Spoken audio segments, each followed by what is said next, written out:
ऋषुञ्जिषामहे कृष्णतृष्णा तत्त्वनिबोधितम् सकष्टशाखां योद्राशीर्द्रामिडीं ब्रह्मसंहिताम् यद्गो सकष्ट अपकन्ति तमांसि पुंसाम् नारायणो वसति यत्र चशङ्खचक्रः यन्मण्डलं श्रुतिकथं प्रणमन्ति विप्राः तस्मै नमः वकुलभूषण भास्कराय आचार्य स्वान्दवक्तारम् अभिराम वरानुजम् श्रीकृष्णतनयं वन्दे जगद्गुरु वरानुजम् द्राविडाम्नाय हृदयं गुरुपर्व क्रमागतम् रम्यजा मातृदेवेन दर्शिनं कृष्णसूना நம்மாழ்வாருடைய ஆச்சரியமான 4 கிரந்தங்கள் திருவிருத்தம், திருவாசகம், பெரிய திருவந்தாதி, திருவாய்மொழி. இந்த 4லும் சாமவேத சாரமாக சொல்லப்பட்ட அந்த திருவாய்மொழி, அது அதனோட வைபவம் என்ன, நம்மாழ்வார் அதை எப்படி அனுகிரகித்தார், ஆழ்வாருடைய பிரபாவம் என்ன, இதையெல்லாம் சொல்ல வந்ததுதான் ஆச்சாரியதேவம் என்கிற கிரந்தம். அது 4 பிரகரணத்தோடு கூடியது. அதிலே நாம் முதல் பிரகரணத்தை உள்ளோம். அதிலும் இப்ப நம்ம பார்க்கக்கூடிய ஒரு விஷயம் என்னவென்றால், ஆழ்வாருடைய திவ்ய பிரபந்தங்களுக்கும் மற்ற திவ்ய பிரபந்தங்களுக்கும் இருக்கக்கூடிய வாசி.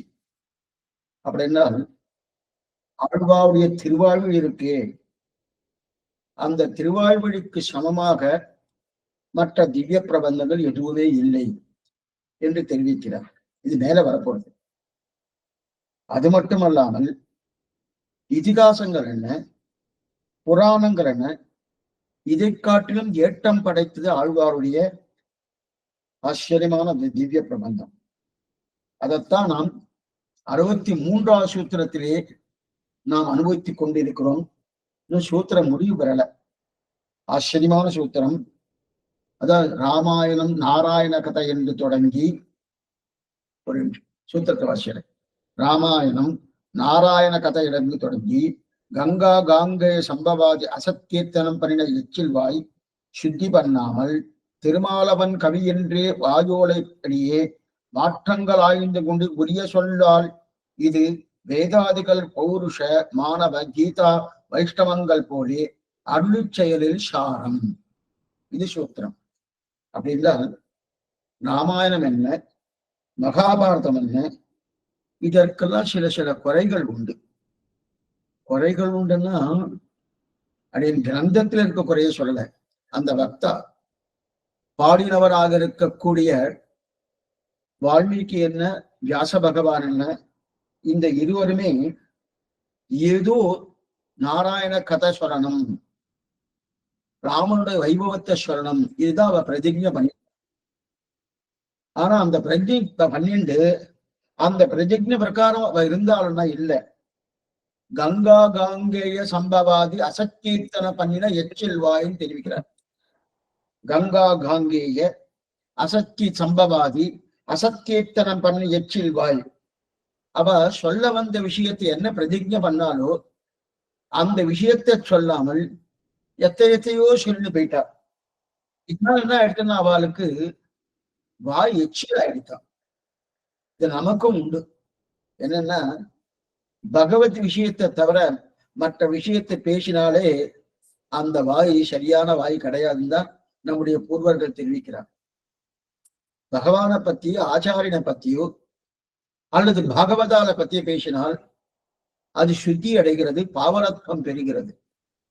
ஆனால் அதை தவிர இந்த உலக விஷயங்களிலோ அல்லது கண்டு கேட்டு உற்று மோண்டு ஐஸ்வர்ய அனுபவங்களிலோ இந்த வாயானது பேசினால் அனுபவிக்கிறது வேறு, பேசினால் அந்த வாய் எச்சிலாகிறது. அதே போல இப்ப வியாசன் என்ன, அதே போல சொல்லப்பட்ட வால்மீகி பகவான் என்ன, இவர்கள் இருவருக்குமே வால்மீகி எச்சில் ஆயிடுச்சு. இத நீங்க சொல்றீங்க சுவாமி, அவ சொன்னாலா? நீங்க திருவாழ்வை உயர்த்தணும் என்பதற்காக அந்த வார்த்தை பேசுற மாதிரி இருக்கு, ஏதோ அதிவாதம் பண்ற மாதிரி இருக்கேன்னு இல்ல. இந்த விஷயத்தை வியாசரே சொல்லிட்டார். என்ன தெரிவிக்கிறாள்னா, நான் நன்னதான் எழுதினேன். 1,25,000 ஸ்லோகங்கள் பிரதிஜை பண்ணிட்டேன். நாராயண கதை என்றுதான் பிரதிஜை பண்ணினேன். ஆனா என்னென்ன பண்ணினேன்னா, கங்கா உற்பத்தி என்ன, இது எப்படி வந்தது, அது எப்படி வந்தது, இதெல்லாம் என்ன பண்ணுது, துரியோதனாதிகள் எத்தனை பேரு, அதே போல இருக்கக்கூடிய பீஷ்மனுடைய நிலை என்ன, அஸ்வத்தாம இவருடைய நிலை என்ன, எத்தனையோ பேசி என்னுடைய வாயானது எச்சில் ஆயிடுது.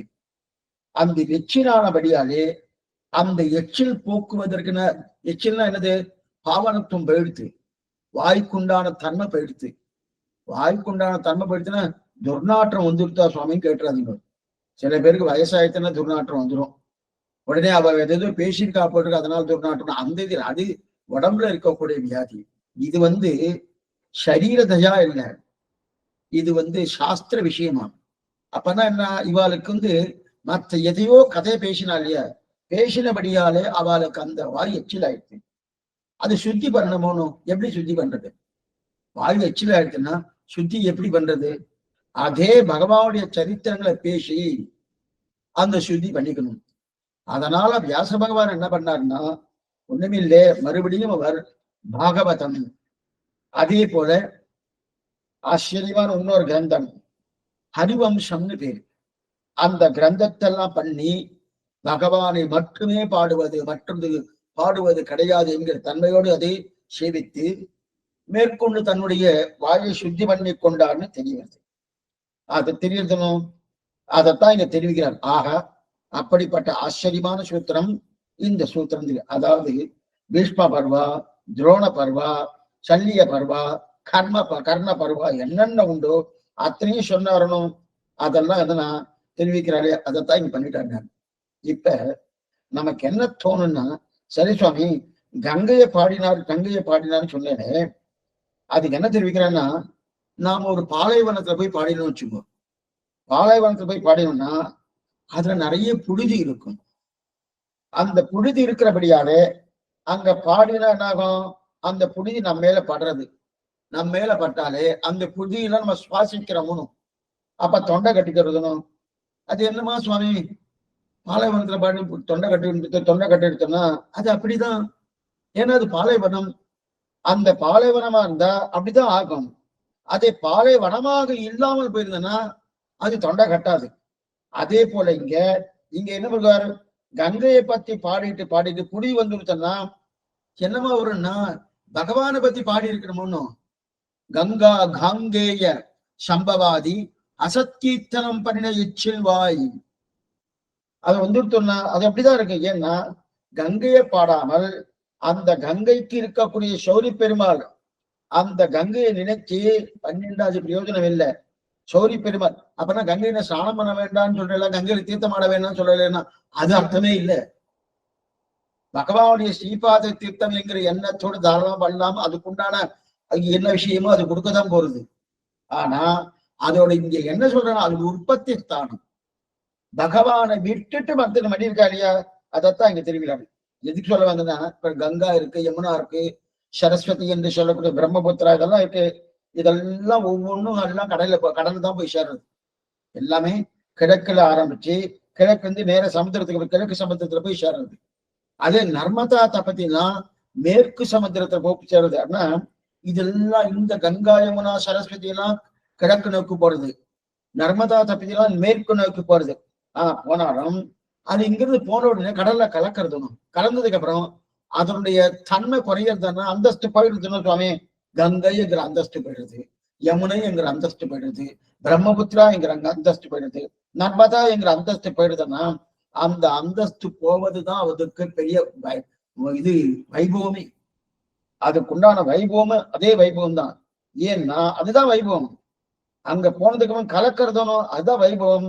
அதே போல இது எதுக்காக சொல்றேன்னா, அதே போல ஒவ்வொரு ஜீவாத்மா இருக்கு இல்லையா, இந்த ஒவ்வொரு ஜீவாத்மாவும் கர்மாதீனமாக ஏதோ சரீரம் எடுத்துக்கிறார்.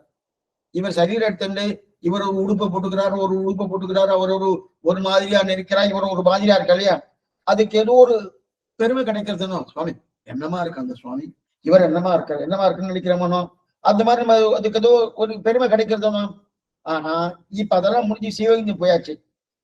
இப்ப அவர் இந்த உடுப்பு போட்டுன்றவர், இந்த ஊர்ல இருக்கிறவர், இப்படிப்பட்டவர், இதெல்லாம் அங்க சொல்ல முடியுமான்னு அதெல்லாம் சொன்னேன். அப்ப இவருக்கு உண்டான சிறப்பு அந்தஸ்து, அந்த சிறப்பு அந்தஸ்து நான் போயிடுத்தோம். அது என்னமா சுவாமி, இங்க இருந்தாதான் நல்லா இருக்கும், சிறப்பு அந்தஸ்து தான் போயிட்டான்னா கர்மாதீனமா வந்தது இந்த சிறப்பு அந்தஸ்து எல்லாம். நாம என்ன நினைக்கிறோம், நாமதான் சம்பாதிச்சிருக்கோம்னு நினைக்கிறோம். ஒண்ணு கர்மாதீனம், அந்த கர்மாதீனமா இந்த சிறப்பு அந்தஸ்து எல்லாம். அந்த கர்மாதீனமா சிறப்பு அந்தஸ்து இருந்தனா அது தப்பா நினைச்சுட்டு இருக்கோம். நம்ம பெரிய அந்தஸ்து நினைக்கிறோம், ஒண்ணுமே இல்லை.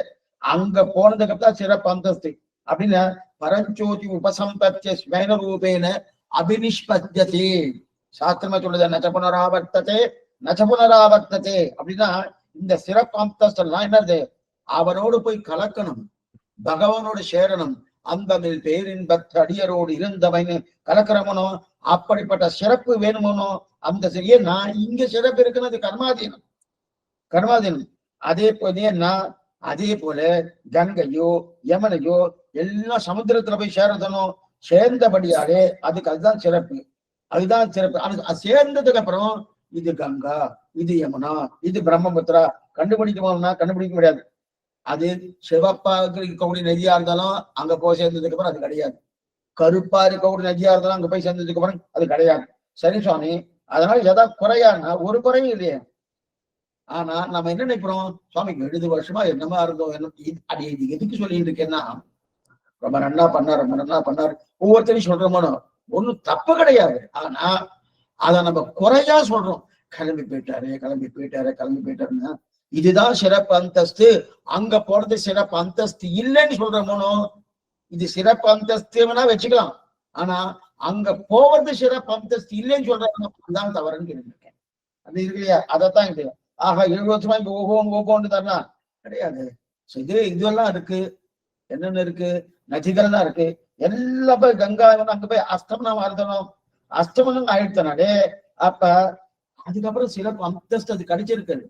அதுல போய் அந்த சமுத்திரத்தை போய் சேர்ந்தோம் என்கிற பெருமையை பெறுறதனோ. அதே போல இந்த பத்த ஜீவாத்மா இங்க இருக்கச்சே அங்க பகவானோட போய் கலந்து ஊகா ஊகா ஊகான்னு அவனோட நின்று கொண்டு கைங்கரியம் பண்றானோ அந்த கைங்கரியம் பெற்றதுதான் பிரதான சிறப்பு அம்சத்தை தெரிவிக்கிறார். சரி, இது எதுக்கு சுவாமி சொல்லணும்? ஏன்னா இங்க நமக்கு என்ன அடையாளம் இருந்தாலும் அந்த அடையாளம் கர்மாதீனம். பிரதான அடையாளம் அங்க போனதுக்கு அப்புறம் தான். இப்ப இதுக்கு சொன்ன இவர் என்ன பண்ணியிருக்காரு, கங்கா காங்கைய சம்பவாதி அசத்கீர்த்தனம் பண்ண இந்த அடையாளம் இங்க சொல்ல வேண்டிய அவசியமே கிடையாது. அதைத்தான் இங்க தெரிவிக்கிறார். இப்படி தெரிவிக்கிறார் இல்லையா? இதெல்லாம் கர்மாதீனம். அங்க போன பிறகு அவனோட கலக்கிரமனோ அதுதான் சாஸ்வதம் தெரிகிறார். சரி சுவாமி, இப்ப ஒருத்தர் அதை போலதான் வால்மீகி ஒண்ணு, அதே போல வேதவியாசர் ஒண்ணு, இவ 2 பேரும் பண்ணலாம். அப்ப வால்மீகி வாக்குல சுத்தி ஆகல, வியாச பகவான் சுத்தி பண்ணிட்டார். என்னென்ன சுத்தி பண்ணிட்டார்? பாகவத மகாபுராணத்தை ஏற்றினார், ஹரிவம்சத்தை ஏற்றினபடியால் அவரோட வாக்கு சுத்தி ஆயிடுது. அப்ப வால்மீகிக்கு சுத்தி ஆகலையே சுவாமி, அவர் ஒண்ணும் பண்ணலையே. வால்மீகி ராமாயணம் பண்ணார், ராமாயணம் பண்ணதுக்கு அப்புறம் நான் எத்தையோ பேசினேன், கங்கா காங்கைய சம்பவாதி அசத்கீர்த்தனம் பண்ணினேன் என்று வாய் சுத்தி ஆக்கணுமே என்கிற நினைவு அவருக்கு இருந்ததா தெரியல. சரி, இருந்தாலும் இப்ப இங்க சூத்திரத்தை சொல்லப்பட்ட விஷயம் என்னன்னா, இது 2மே என்னன்னா அசத்கீர்த்தனம் பண்ணின விஷயம்தான் இதை நிரூபிக்கிறார். அதுதான் ஏன்னா வியாசர் பகவான் ஒத்துண்டார். எப்ப அவர் ஒத்துண்டாரோ அப்ப இவருக்கு அதே நிலைதான், அசத்கீர்த்தனம் பண்ணினுதான் எச்சில் வாய் ஆயிடுச்சு. எச்சில் வாய் ஆனபடி ஏன்னா வால்மீகி வராதே, அசித்தி உண்மைதானே, அசித்தி உண்மைதானே. அப்ப 2 பேருக்கும் ஒரே வாசிதான், இவருக்கும் அசித்தி அவருக்கும் அசித்தி அப்படிங்கிறியா. இப்ப வால்மீகி படுவான் இப்படி அனுபவப்பட்டு வாக் சுத்தி எல்லாம் பண்ணி கொள்ளலையே இல்லைன்னா, ஆனால் இந்த நியாயம் அவருக்கும் ஒக்கும். வியாசர் வாக் சுத்தி பண்ணிட்டா போல வால்மீகி பண்ணிக்கிறனா இந்த நியாயம் அவருக்கும் ஒக்கும். ஆக எதையோ ஆரம்பிச்சு எதனையோ பாடினாலியா என்று வாக்கு அழுக்கு பார்த்து கொண்டு அழுக்க சுத்தி பண்றா இல்லையா. அப்ப அந்த சுத்தி பண்றதுக்கு இந்த வேலையெல்லாம் பார்க்க வேண்டியிருக்கணும், அதெல்லாம் பண்ணணும். ஆனா ஆழ்வாருடைய பாசனம் அப்படி இல்லை, ஆழ்வாருடைய பாசனம் அப்படி இல்லை. இப்ப வியாக்கியானத்தை வாசிக்கிறேன். அதாவது கடந்த காலக்ஷேபத்தில் வியாக்கியானத்தை வாசிட்டேன், நான் மறுபடியும் வாசிக்கிறேன். அசத்கீர்த்தனத்தை மிகவும் பறந்து அசுத்தியான வாக்கை அசத்கீர்த்தனா பரிவர்த்தமாம் சமம் வாசம் சௌரிகதா பலங்கயன் புரிவிதை என்று அசத்கீர்த்தமாக காட்டிலே அலைந்து உறுதி படைத்த வாக்கை பகவத் கலாபமாகிற கங்கையாலே சுத்தமாக்குகிறேன் என்று சுத்தி பண்ணினார் கூட ஸ்ரீ வேதவியாச பகவான், ஸ்ரீ வால்மீகி பகவான் இப்படி அனுதபத்து வாக்சுத்தி பண்ணிட்டனாகிலும் இது நியாயமானவர்க்கு மொக்கும் என்று நினைத்திரை இவர் கூட்டி எடுத்தது. ஆக இப்படி உபக்கிரமித்ததை சேராதபடி அசத்கீர்த்தனத்தை பண்ணி உபக்கிரமித்ததை சேராதபடினா அவ என்ன பிரதிஜை பண்ணிட்டாரோ அந்த பிரதிஜைக்கு தகுந்த போல அவ உடைய அந்த கிரந்தம் இல்லை. அவ என்னன்னா ராமாயணம்னு சொன்னார், நாராயண கதைன்னு சொன்னார். ஆனா ரெண்டுமே சொன்னாபர் பண்ணாதான் உபக்கிரமத்துக்கு சேராதபடி அசத்கீர்த்தனம் பண்ணி வாக்கை அசுத்தி ஆக்கி அதுக்கு சுத்தி பண்ண வேண்டாதபடி அப்படின்னு அவான சுத்தி வேண்டாதபடி புத்தி பண்ணிண்டான்னு அர்த்தம். சுத்தி பண்ணிண்டா இல்லையா? அத போல ஆழ்வாருக்கு கிடையாது. அப்பனா ஆழ்வார் சரியா பண்ணிருக்காருன்னு சொல்றேன்னா அப்ப சுத்தி பண்ண வேண்டாமான்னா நன்னா இருந்தா சுத்தி பண்ண வேண்டாமே. புரியறதுக்காக சொல்றேன். நம்ம நிறைய கர்மாக்கள்லாம் இந்த மாதிரி எக்ஸாம்பிள் எல்லாம் சொன்னா நல்லா புரியும். நிறைய கர்மா எல்லாம் பண்றோமோ அது சிரார்த்த கர்மா இருக்கலாம், நிச்சய கர்மா இருக்கலாம், நைமிச்சிக கர்மா இருக்கலாம். எந்த கர்மா பண்ணிட்டாலும் அந்தந்த கர்மாவுக்கு சில சில தேவதைகள் உண்டு. அந்தந்த தேவதைகளை ஆராதிப்பது, அந்த தேவதைக்கு போஷா கொடுக்கறதோ அதெல்லாம் உண்டு. அதெல்லாம் பண்ணிட்டு இருக்க செய்தே அப்ப உடனே அந்த வாத்தியார் சொல்லுவார், அப்போ அப்படின்னா கையை அலம்பிக்கிங்கோன்னு அந்தந்த தேவதைக்கு பண்ணிட்டு இருக்கணும். பண்ணி முடிச்சோடனே கை அலம்புங்கோன்னு ஏதோ தேவதை இதுன்னு பண்ணிருக்கேன், கை அலம்புங்கோன்னார். சரி, இது அப்படியே நீங்க வச்சுக்கணும். அதே பிரம்மமான ஸ்ரீமன் நாராயணுக்கு ஆராதனை பண்ணி வச்சுக்கேன், கை அலம்பிங்கோ என்ற வார்த்தை வராது. இது நீங்க உங்களுக்கு புரியுது சார்? அப்ப மற்ற தேவதை நாராயண கதையை தவிர மற்ற தேவதைனாலே இதுவே தெரியுது எச்சில் வாயின்னு உடனே அதை சுத்தி பண்ணிக்கோங்கன்னு இதுல சாஸ்திரத்தை நம்புறவா யாருக்குமே இது உண்டு. இது வைஷ்ணவாளுக்கு மட்டும்தான் போட்டிருக்கு அப்படின்னு நினைக்க வேண்டாம்.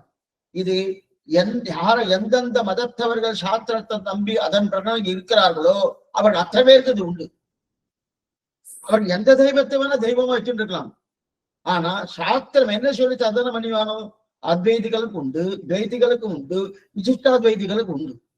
எதுக்கு சொல்ல வந்தேன்னா அப்ப இதை தவிர மற்றொன்று நம்முடைய வாக்குல வந்தாலும் உடனே கையை சுத்தி பண்ணிருங்கோ. ஏன்னா இந்த கையால தான் அந்த ஆராதனை பண்ணிக்கா சுத்தி பண்ணிட்டு அடுத்த காரியம்ன்றார். அதே சிவன் நாராயணி பண்றதையும் சுத்தி பண்ணுங்கோ என்கிற சப்தம் வருதானே வரல. அதே போல இங்க எச்சல் வாயின்னு எதுனா சொல்றாருன்னா அப்ப மத்த பகவானை பத்தி பேசுறதுக்கு மத்தெல்லாம் பேசினா இல்லையா? அதான் இப்ப ஆழ்வார் பாசுரத்துக்கு அந்த நிலை இல்லையா? அதைத்தான் தெரிவிக்கிறான். திருமாலவன் கவி யாது கற்றேன் என்று சியப்பதியுடைய கவி என்று அடியில் வாயோடு விட்ட பிரகாரத்திலே மாற்றங்கள் ஆய்ந்து கொண்டு என்கிறபடியே அந்நியபரமான சப்தங்கள் ஒன்றும் ஊடு கலசாதபடி எக்ஸலண்டான வார்த்தை. சில தமிழ் வார்த்தைலாம் அழகியவனால பெருமாள் நாயனாட்டு தான் கத்துக்கணும். ஊடு கலசாதபடி நான் நடுவுல சேர்க்கிறவனா நடு சென்டர்ன்னு வருவோம். அந்த சப்தம்லாம் சரியான சப்தமே கிடையாது. இப்போ ஊடு கலசாதபடி ஊடுன்னுதான் மத்தியில போய் சேர்க்கிறது. ஊடு கலசாதபடி சப்தங்களை தெரிந்தெடுத்து உரிய சொல்லால் இசைமாலைகள் ஏற்றி என்கிறபடியே விஷயத்துக்கு தகுதியான சொல்லாலே சொல்லப்பட்டதால் வாய்த்த 1000 என்று வாட்சியனான சர்வேஸ்வரனுக்கு வாய்த்த இப்பிரபந்தம் வேதேஷு பௌருஷம் சுத்தம் தர்மசாஸ்திரேத்து மாணவம் பாரதே பகவத்கீதா புராணேஷு ச வைஷ்ணவம் என்று வேதங்களில் புருஷ சுத்தமும் தர்மசாஸ்திரங்களில் மனுப்பிரதீனமும் மகாபாரதத்தில் ஸ்ரீகீதையும் புராணங்களில் ஸ்ரீ விஷ்ணு புராணம் சாரமாயிருக்குமா போலே அந்நிய கதா கந்த ரகிதமான அருளிச்செயலில் சாரமாயிருக்கும் என்கித்தால் சீதலந்தாது என்கிறபடியே கதாந்தர பிரஸ்தாவ தோஷ ராகித்யத்தாரே ஆர்ஷ பிரபந்தங்களில் வியாபிருத்தமாய் பகவத் பிரதிபாதன சாமிர்த்தத்தாலே பகவதேக பரமான மற்ற ஆழ்வார்கள் பிரபந்தங்களும் சாரமாயிருக்கும் என்று இப்பிரபந்த விலட்சணம் சொல்லித்தாயிற்று. திருமாலவன் கவி யாது கற்றேன், திருவிருத்தத்தை பாசுரம். திருமாலவன் கவி யாது கற்றேன். அதுக்கப்புறம் நான் திருமாலுக்கு கவி, வாய் கொண்டு மாநிலம் பாடவல்ல கவியே நல்லேன் ஆழ்வார் திருவிழியா. அப்பா அவனை தவிர பாடுவதற்கு எனக்கு மற்றதெல்லாம் நான் பாட மாட்டேன், அவ்வளவுதான் பாட்டுக்கு பாடுவேன். அப்ப அவனைத்தான் பாடுவதற்கு வந்தேனே தவிர மற்றவற்றை இல்லை. அது மாத்திரம் எப்படிப்பட்டது, சீயப்பதியின் கவி என்று திருவிருத்தத்துல வேற திருவிழா பாருங்க. திருமாலவன் கவி, அதான் சீயப்பதியின் கவி. திருமாலவன் கவி சீயப்பதியின் கவி அப்படின்னு தெரிவிக்கிறார் இல்லையா.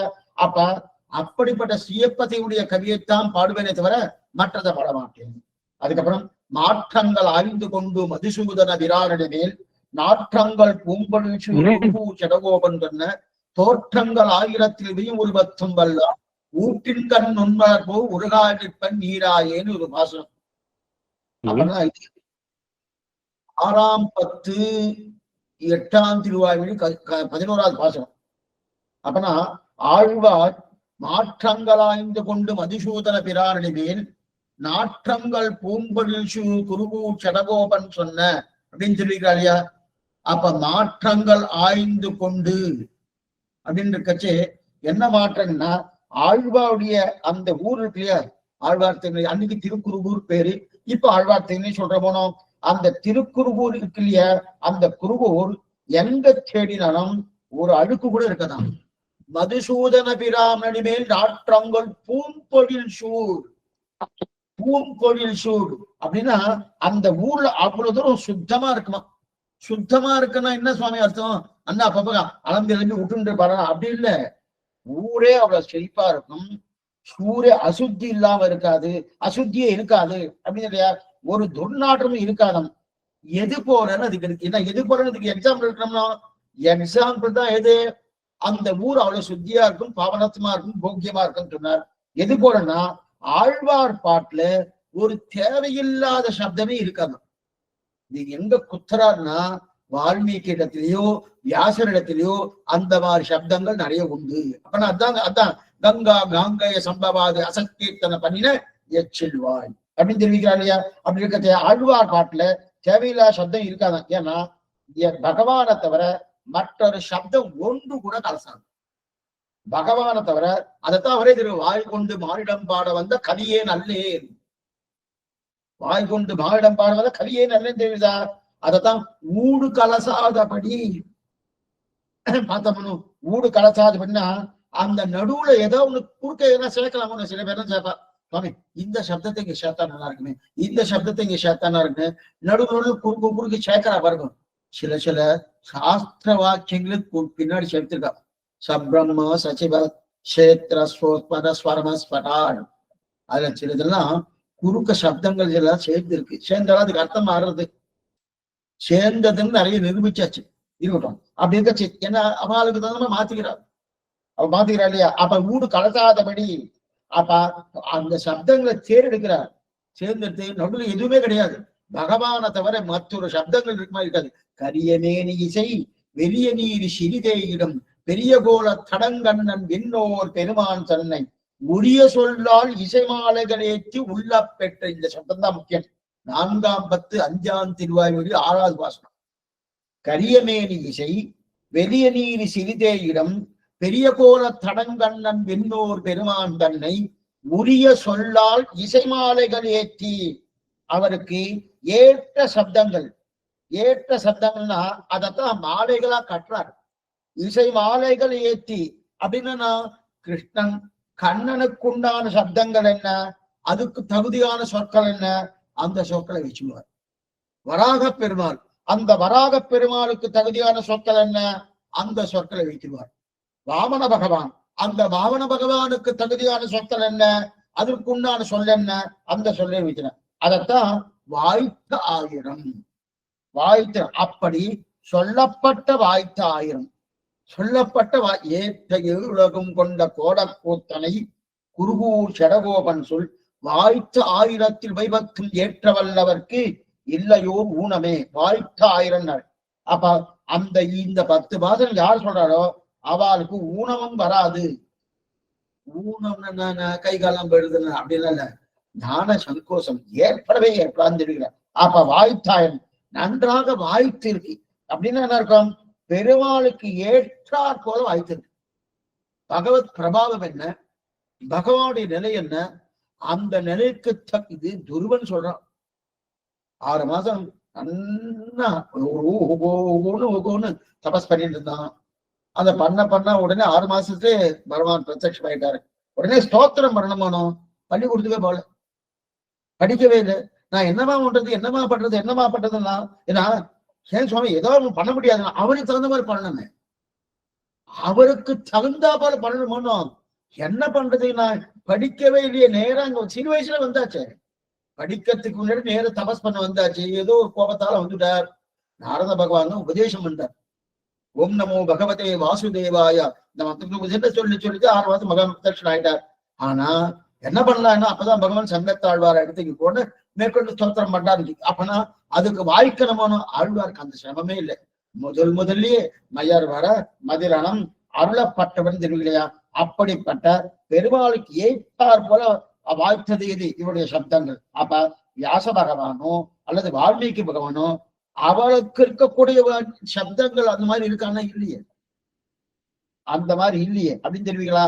அப்ப வாஷ்யன் பகவான், அந்த வாஷ்யனான பகவானுக்கு அவருக்கென்று வாய்த்தது இப்பிரபந்தம், அவருக்கென்று வாய்த்தது. அப்படின்னா இந்த திருவாய்மொழி அவருக்கென்னே வாய்த்ததுன்னு தெரிவிக்கிறார். அதுக்கு மேல வேதேஷு பௌருஷம் சுக்தம் தர்ம சாஸ்திரேஷு மாணவம் பாரதே பகவத்கீதா புராணேஷு வைஷ்ணவம் என்று வேதங்களில் புருஷ சுக்தமும், வேதங்களில் சிறந்தது வேதேஷு பௌருஷம் சுக்தம், வேதங்களில் சிறந்தது புருஷ சுக்தம். தர்மசாஸ்திரேஸ்து மாணவம், தர்மசாஸ்திரம் என்னென்ன தர்மசாஸ்திரங்கள் உண்டோ, எத்தனை தர்மசாஸ்திரம் இருந்தாலும் மனு தர்மசாஸ்திரம் தான் சிறந்தது. இன்னைக்கு நம்முடைய பாரத தேசத்துல ராஜ்ய பரிபாலம் பண்றாலுமே மனு தர்ம சாஸ்திரத்தை வைத்துக் கொண்டுதான் யாரோ நான் தான் பண்ண அவருக்கு சிலையெல்லாம் வச்சு என்னார்னு ஒவ்வொன்னு கொண்டாடலாமே தவிர உண்மை என்னன்னா இதுதான் உண்மை. இதை அப்படியே எடுத்து காப்பி பண்ணி போட்டுட்டா, தான் பேரை போட்டுட்டு இதை அப்படியே காப்பி பண்ணிட்டா. ஆனா காப்பி பண்ணிட்டுன்னா அவெல்லாம் சொன்னதெல்லாம் தப்பு. அது மட்டும் இல்ல, அவெல்லாம் சொன்னதெல்லாம் தப்பு வேற ஒரு பிரச்சாரம், தப்பான பிரச்சாரம் இருக்கட்டும். அப்ப வேதேஷு பௌருஷம் சுத்தம் தர்மசாஸ்திரேஷு மாணவம். அப்ப மனு தர்ம சாஸ்திரம் தான் தர்மசாஸ்திரங்களில் சிறந்தது. பாரதே பகவத்கீதா, மகாபாரதம் சிறந்தது எதுன்னா கீதை தான், பகவத்கீதா. பாரதே பகவத்கீதா. அதே போல புராணேஷு வைஷ்ணவம், புராணங்கள் இருக்கு இல்லையா, 18 புராணங்கள். அந்த 18 புராணங்களில் விஷ்ணு புராணம் தான் சிறந்தது அப்படின்னு சொல்லியா. அப்ப அது இதெல்லாம் இந்த 4 எடுத்திருக்காரு. வேதத்தில் சிறந்தது புருஷ சுத்தம், தர்மசாஸ்திரத்தில் சிறந்தது மனு தர்மசாஸ்திரம். அதே போல வேதேஷு தர்மசாஸ்திரம், பாரதே பகவத்கீதா, மகாபாரதம் சிறந்தது கீதா. அதே புராணங்கள் சிறந்தது ஸ்ரீ விஷ்ணு புராணம். எப்படி அது சாரமா இருக்குமா போலே இப்ப நம்ம இதுக்கு வரணும், திருவாய்மொழிக்கு வரணும். இந்த திருவாய்மொழி என்பது திருவிருத்தம், திருவாசிரியம், பெரிய திருவந்தாதி, திருவாய்மொழி என்று சொல்லக்கூடிய 4 பிரபந்தங்கள். அந்த 4 பிரபந்தங்களின் சாரம் திருவாய்மொழி. இது முதல்ல எடுத்தார். அது மட்டும் இல்ல, ஏனைய ஆழ்வாருடைய பாசனங்கள் இருக்கு இல்லையா, மொத்தம் 24 பிரபந்தங்கள். அது திருவாய்மொழி எடுத்துட்டேன்னு வச்சுக்கோங்க. அப்ப 23 பிரபந்தங்கள். அந்த 21 பிரபந்தங்களின் சாரம் எதுன்னா பூர்ணமா சொன்னன், அந்த 4000 திவ்ய பிரபந்தங்களே திருவாய்மொழிதான் சாரமாயிருக்கு. இதைத்தான் தெரியும். தீதில் அந்தாதி 1000 தீதில் அந்தாதி 8ஆம் பத்து 2ஆம் திருவாய்மொழி 11வது பாசனம். தீதில் அந்தாதி 1000 இவையும் ஓர் 10 இஷுடம் வல்லார் ஆதிமோர் தீதிலராகி இங்கு மங்கம் எல்லாம் அமைவார்கள் தாமேன்னு பாசனம். அப்ப தீதில் அந்தாதி, தீதுனா குற்றம், தீதியில் குற்றம். தமிழ்லாம் இவ அந்த இது பார்த்துதான் நல்லா தெரிஞ்சுக்கலாம், நன்னா தெரிஞ்சுக்கலாம். தீதுனா குற்றம், குற்றமில்லாத அந்த தீதில் அந்தாதி, குற்றமில்லாத அந்தாதி. சரி சுவாமி, என்ன தோஷம் இல்லை, என்ன குற்றம் இல்லைன்னா வந்த விஷயத்தை விட்டு வேறு கதையை சொல்லக்கூடிய தோஷம் என்கிட்ட இல்லை. அப்படியே குத்துறார் பாருங்க. வந்த விஷயம் சொல்லணும், என்ன பிரதிஜை பண்ணியாச்சுன்னா அந்த பிரதிஜை பண்ணிட்டு சொல்லணும். நாராயண கதை பேசுறேன்னு சொல்லிட்டார் வியாசர், சொல்லணும். அதே போல ராமாயண கதை ராவண பத்தி பெற்றார், எத்தனையோ பேசினாரு. கங்கா காங்கைய சம்பவாது அசத்கீர்த்தனம் பண்ணினார் இல்லையா, இதெல்லாம் பண்ணாரியா. ஆனா அந்த மாதிரி சமாச்சாரங்கள், அந்த மாதிரி விஷயங்கள் தெரியலன்னா வந்த விஷயத்தை விட்டு வேறு கதையை சொல்லக்கூடிய தோஷமே இதுல இல்லை. அதனாலதான் தீதில் அந்தாதி, தீதில் அந்தாதி ஆழ்வார் பாசல் தீதில் அந்தாதி சொல்லத்தான் பண்ணாக ரிஷிகள் பாடின பிரபந்தத்துக்கு இந்த தோஷம் இருக்கு.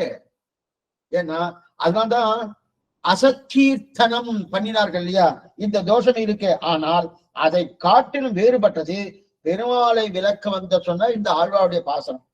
சரி சுவாமி, அப்ப அதை காட்டிலும் வேறுபட்டதுன்னா எதை காட்டிலும் வேறுபட்டது? ஏனைய திவ்ய பிரபந்தங்களை காட்டிலும் வேறுபட்டது. இப்ப மத்த ஆழ்வார்களோடு கம்பேர் பண்ற. அப்பனா பெருமாளை விளக்க சொல்ல சாமர்த்தியம் இதுக்கு உண்டு. ஆக மற்ற ரிஷிகள் பாடின பிரபந்தங்கள் நாம் இதற்கு ஏற்றம் உண்டு. ஏன்னா மற்ற ரிஷிகள் என்ன பண்ணிருக்கா, எத்தனையோ பாடியிருக்கா, கூடவே பகவானையும் பாடியிருக்கா, பகவானையும் பாடியிருக்கா, வேற எத்தையோ பாடியிருக்கா. புரியறதுக்கா சொல்றேன்.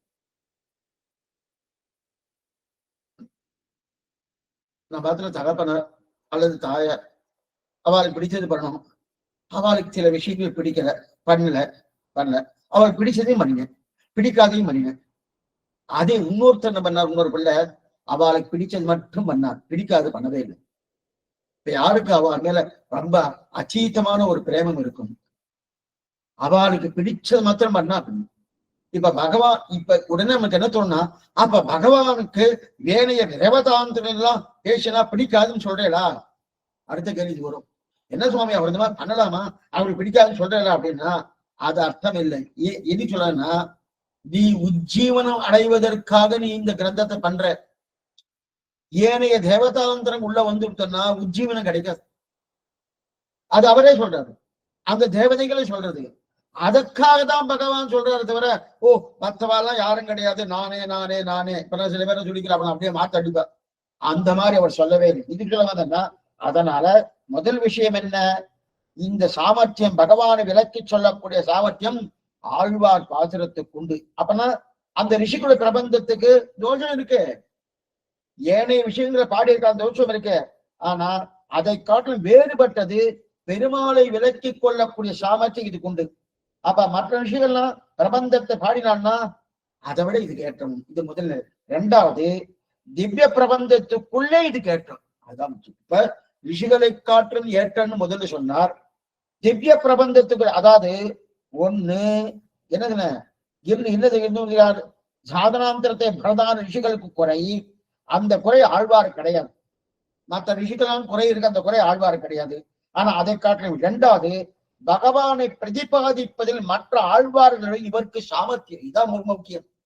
ஏன் மற்ற பிரபந்தங்கள் சரி ரிஷிகள் விட்டுருங்க சுவாமி, கங்கா காங்கை சம்பவாத அசத்கீர்த்தனம் பண்ணினா அந்த தோஷம் இருக்கு, சரி அது விட்டுருவோம். ஏன் மீதி ஆழ்வாருக்கு பாசனங்களை காட்டிலும் திருவாழ்மொழிக்கு ஏற்றம் ஏன் சொல்றேன்னா இதான் தெரியுமா, பகவானை பிரதிபாதிப்பதில் மற்ற ஆழ்வார்களுடைய இவருக்கு சாமர்த்தியம், அதான் இவருடைய சாமர்த்தியம். பகவானை நோக்கி செவிக்கணும், அவளை ஈர்க்கணும். ஆழ்வார்னு சொன்னாலே அது நம்மாழ்வார் தான் குறிக்கும். கேசுவான் 12 ஆழ்வார் இருக்காளே, அந்த ஆழ்வார் குறிக்காதுன்னா குறிக்கவே இருக்காது. அடைய எந்த திவ்ய தேசத்துக்குள்ள, அதாவது ஆழ்வாருடைய அவதார ஸ்தலத்துல நான் அடியே இருந்து வச்சுக்கேன், அது திருமேஷ ஆழ்வார் அவதார ஸ்தலத்துல இருக்கேன், திருமேஷ இருக்கேன்னா அப்ப ஆழ்வார்னு சொன்னா அப்ப திருமேஷ ஆழ்வார் குறிக்கும். அதே அடியன் மயிலாப்பூர்ல இருக்கேன்னா ஆழ்வார்னு சொன்னா அப்ப பேயாழ்வார் குறிக்கும். ஆனா பொதுவா ஆழ்வார்னு சொன்னா அது நம்மாழ்வாரத்தான் குறிக்கும். எதனாலன்னா மீதி ஆழ்வாரை காட்டிலும் பெருமாளை பிரதிபாதிப்பதற்கு கூடிய சாமர்த்தியம் இந்த நம்மாழ்வார். அதனால்தான் எல்லா திவ்ய பிரபந்தங்களின் சாரம் இப்ப நமக்கு என்ன சொன்னா, அப்ப வேதம் உயர்ந்தது, வேதம் உயர்ந்ததுதான். ஆனால் அந்த புருஷ சக்தி எப்படி உயர்த்தி சொல்றோமோ, வேதங்களில் உயர்த்தி புருஷ சுத்தம்.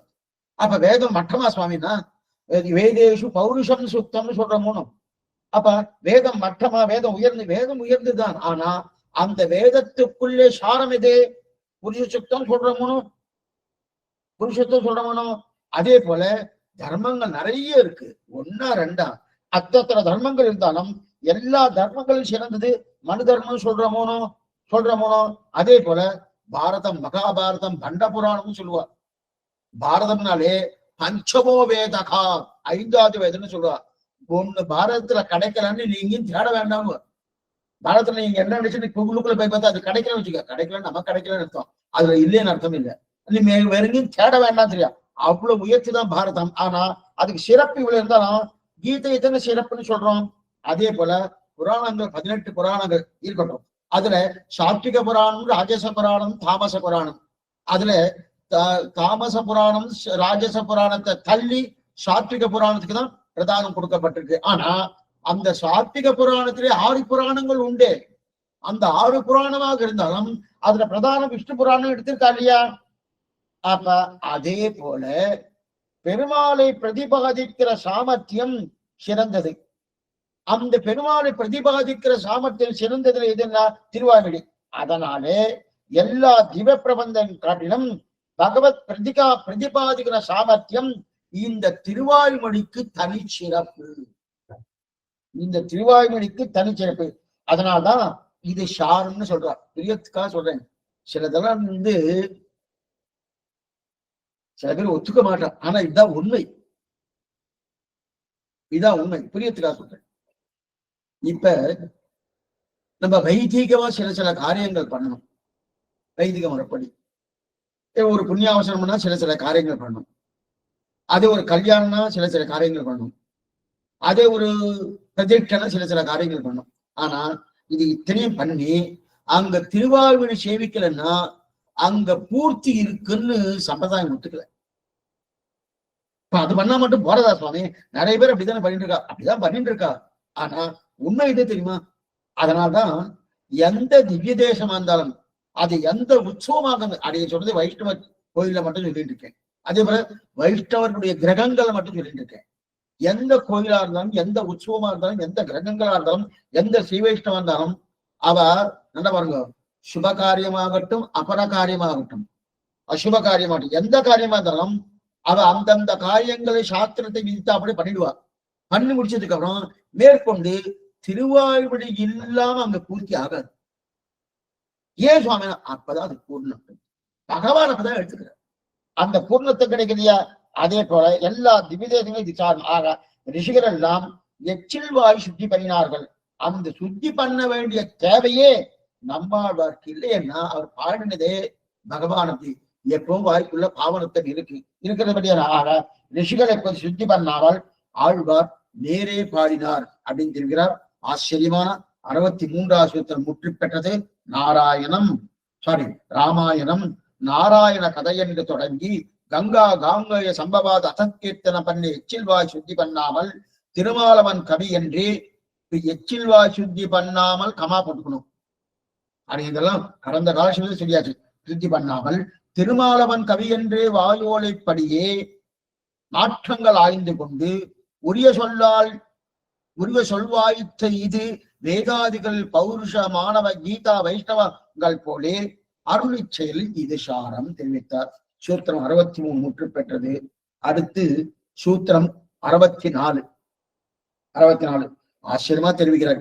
என்ன தெரிவிக்கிறார்னா, இதுல இனிமேல் இப்படி அருளிச்செயலில் சாரமான இது அவதாரிக்கு வாசிக்கிறேன். 64க்கு அருளிச்செயலில் சாரமான இதன் பிராமான்யமாக அதிசயத்தை பிரகாசிப்பிக்க ஆழ்வார்களுடைய ஐக்கிய கண்டத்தையும் அவர்களில் தலைவரான இவர் அருளிச்செய்தை பிரபந்தத்துடைய பிராபல்யத்தையும் பிரதிபாதியா நின்று கொண்டு ஏவம்பூதமான இதுக்கு சேராத சாஸ்திரங்கள் பரிச்சாட்சங்கள் ஆகும்படியை அருளி செய்கிறார் குரு சிஷ்ய இச்சாதியால். இப்ப அடுத்து என்ன சூத்திரம்னா, சரி சுவாமி, வால்மீகி பண்றது, வியாசர் பண்றது, இப்ப அடிக்கடி இந்த விஷயம் சொல்லிட்டு இருக்கேன். இத நீங்க எந்த நிலையில எடுத்துக்கணும் அப்படி எடுத்துக்கணும். ஓ அப்பன்னா இவெல்லாம் தப்பு பண்ணியிருக்கா போட்டு சுவாமி வால்மீகி வியாசன் அப்படின்னு எடுக்கப்படாது. ஆழ்வார் பாசுரத்தோடு ஒப்பிட்டு பார்க்கும் போதுதான் இந்த நிலை. நேரா பார்த்தா அதெல்லாம் ஏற்றுக்கொள்ளத்தக்கதான் இருக்கட்டும் அப்படி இருக்க செய்து. இப்ப என்ன எடுத்து சிவெல்லாம் பண்ணது ஏதோ இந்த மாதிரி சொல்லிட்டு இருக்கேங்க. சரி, அவன்கிட்ட ஏதோ தோஷம் இருக்கு, எச்சில் வாயாயிடுச்சு, ஏதோ பண்ணிட்டேன், சரி வாஸ்து வந்தான். ஆனா அது மட்டும் இல்ல, இன்னொன்னு இருக்க பாருங்க. என்னன்னா, இப்ப இந்த 4000 திவ்யப்பிரபந்தம் 12 ஆழ்வார்கள் பண்ணியிருக்கா.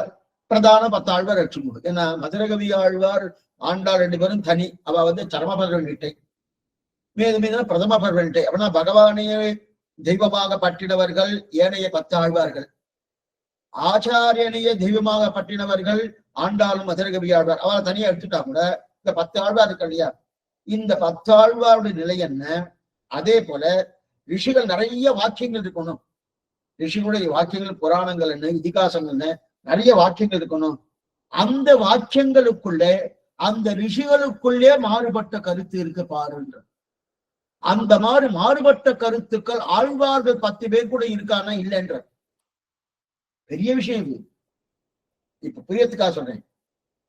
அப்படியே இந்த வார்த்தை பேசிட்டு இருக்கேன், அப்படியே எனக்கு ஒண்ணும் தெரியாத பேசிட்டு இருக்க வச்சுக்கோ. இது தெரியாதுன்னா மனவாளமாலி என்ன வியாக்கியானம் பண்ணிருக்கோ அதை சொல்லிட்டு இருக்கேன். நாயனார் என்ன மூல கிரந்தத்தை கொடுத்தாரு அதை கொடுத்துட்டு இருக்கேன். இதே விஷயத்த இன்னொரு சுவாமி சொல்றாரு வச்சுக்கோ. இதே விஷயத்த இன்னொரு சுவாமி சொல்றார், ஆச்சாரியன் காலக்ஷேபம் அப்படின்னு சொல்லி இன்னொரு சுவாமி சொல்லிட்டு இருக்கார். அவர் என்ன பண்ணார், அடியனுக்கு சொல்றதுக்கு விரோதமா அவர் சொன்னார் வச்சுக்கோ. நான் இந்த விஷயத்தை இப்படிதான் அலசியிருக்கார், இப்படிதான் மனவாளவான் பண்ணியிருக்கார், இதுதான் நாயனாருடைய திருவுள்ளம் இப்படி சொன்னேன். அவர் என்ன பண்ணார், அந்த மாதிரி திருவுள்ளம் அந்த மாதிரி நான் சொன்னது அவர் சொல்லல, அவர் வேறு விதத்துல மாற்றி சொன்னார். அடியன் சொன்னதுக்கு அவர் சொன்னதுக்கு முரண்பாடு இருக்குன்னு வச்சுக்கேன். அப்படியே மாறி இருக்கே சுவாமி அப்படின்னா 2 விதத்துல ஒண்ணு தப்பு இருக்கலாம். ஒண்ணு அடியன்ட்ட தப்பு இருக்கணும், இல்ல அவர்கிட்ட தப்பு இருக்கணும். அவரை தப்பு சொல்ல வேண்டாம், அடியன்ட்ட தப்பு இருக்கணும். அப்பனா இந்த சம்பிரதாயத்துக்குள்ளே மாறுபட்ட கருத்துக்கள் இருக்குன்னு அர்த்தம். ஆனா பாத்தீங்க, மாறுபட்ட கருத்துக்கள் இருக்கணும். இந்த மாதிரி ரிஷிகளுக்குள்ள மாறுபட்ட கருத்துக்கள் இருக்கு. அந்த மாதிரி ஆழ்வார்களுக்குள்ளே மாறுபட்ட 10 ஆழ்வாருக்குள்ளே மாறுபட்ட எண்ணங்கள், மாறுபட்ட கருத்துக்கள் உண்டானா கிடையவே. அதைத்தான் இங்க 64ஆம் சூத்திரத்தில். ஏன்னா இதெல்லாம் ரொம்ப உயர்த்தி திவ்ய பிரபந்தத்துக்கு இருக்கக்கூடிய வைபவம் வேறதுக்கு. ஆனா இது தமிழ்னு ஒரு நிலை வந்துருச்சு. இன்னைக்கு அரசாங்கம் தமிழ் தமிழ்னு சொல்றது வேறு விதத்துல சொல்லிட்டு இருக்கு. அதை அடிப்படையிலிருந்து எடுக்கணும். அதை எடுக்க அகஸ்தியர்ல எடுக்கணும். அதை எடுக்காம என்னமோ என்னமோ என்னமோ என்னமோ பண்ணி அதே. 2வது, இதை நம்ம வடமொழியை சேர்த்துண்டாதான் தமிழுக்கு உண்டான வைபவமே புரியும். நான் எதையுமே சேர்க்க மாட்டேன், இதுன்னா அப்ப எப்படி என்னமோ வரும்.